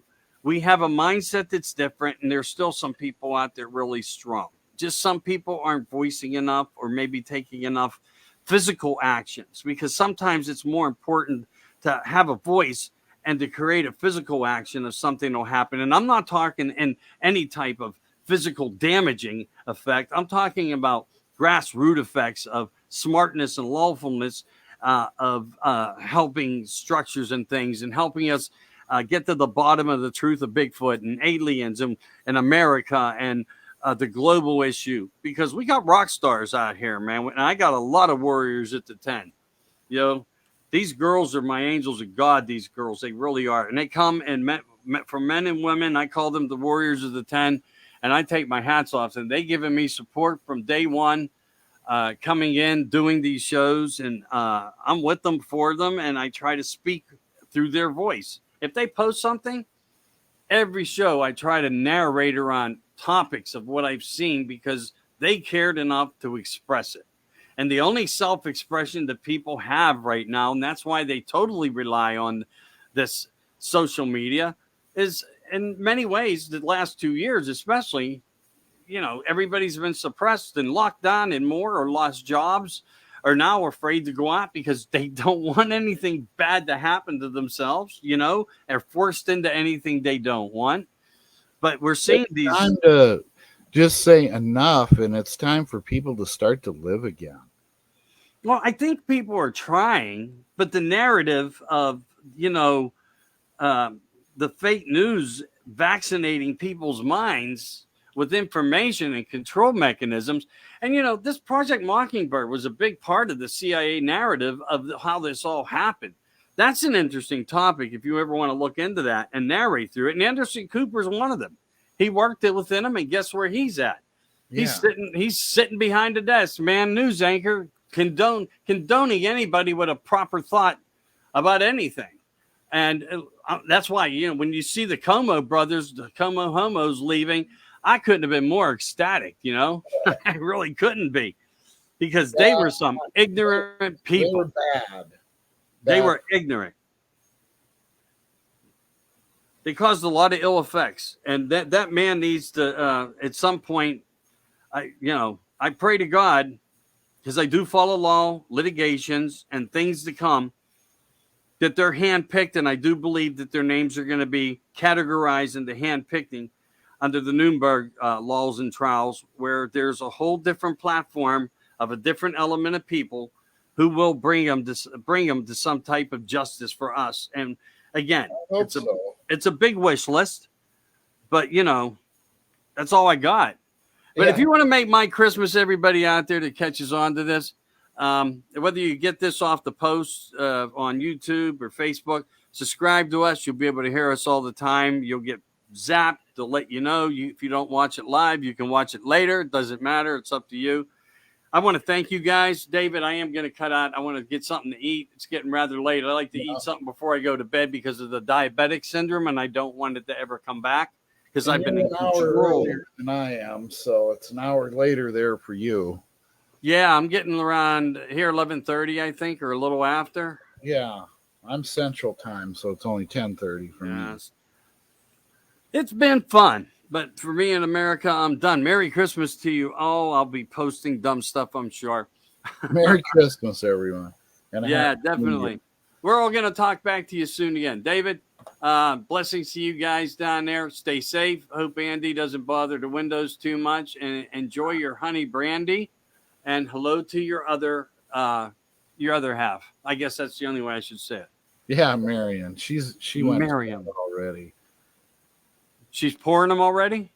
She went to bed already. Oh, okay. I'm sorry. Well, that stuff can happen, you know. You get to sit and drink by yourself for a half hour. Yeah, I'll pass on drinking. I got coffee. Yeah, I know. I just finished mine cold a few minutes ago. I nursed the cup through this whole thing. You know, I hate when coffee goes cold. I don't care. I'll drink it.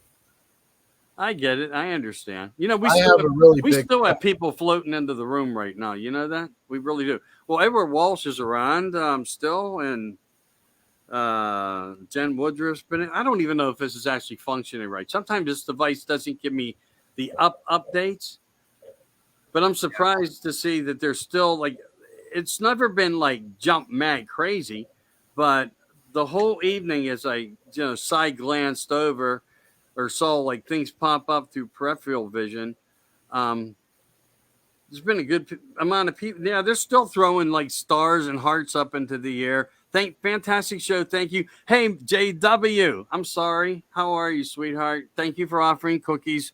I appreciated it. But, I'm diabetic. So I'm going to pass. Edward, all good, brother. And I just noticed you called. I didn't even see it because I put that device down. Apologies, but we did talk once. What happened? All right, so we were getting a recall from one. Anyway, brother, have a great night. We'll talk. Right. I'll give you a call through the holiday. We'll figure out what Sunday's going to be about. Sounds like a plan. All right. Talk to you. Have Bye. a great night. Bye.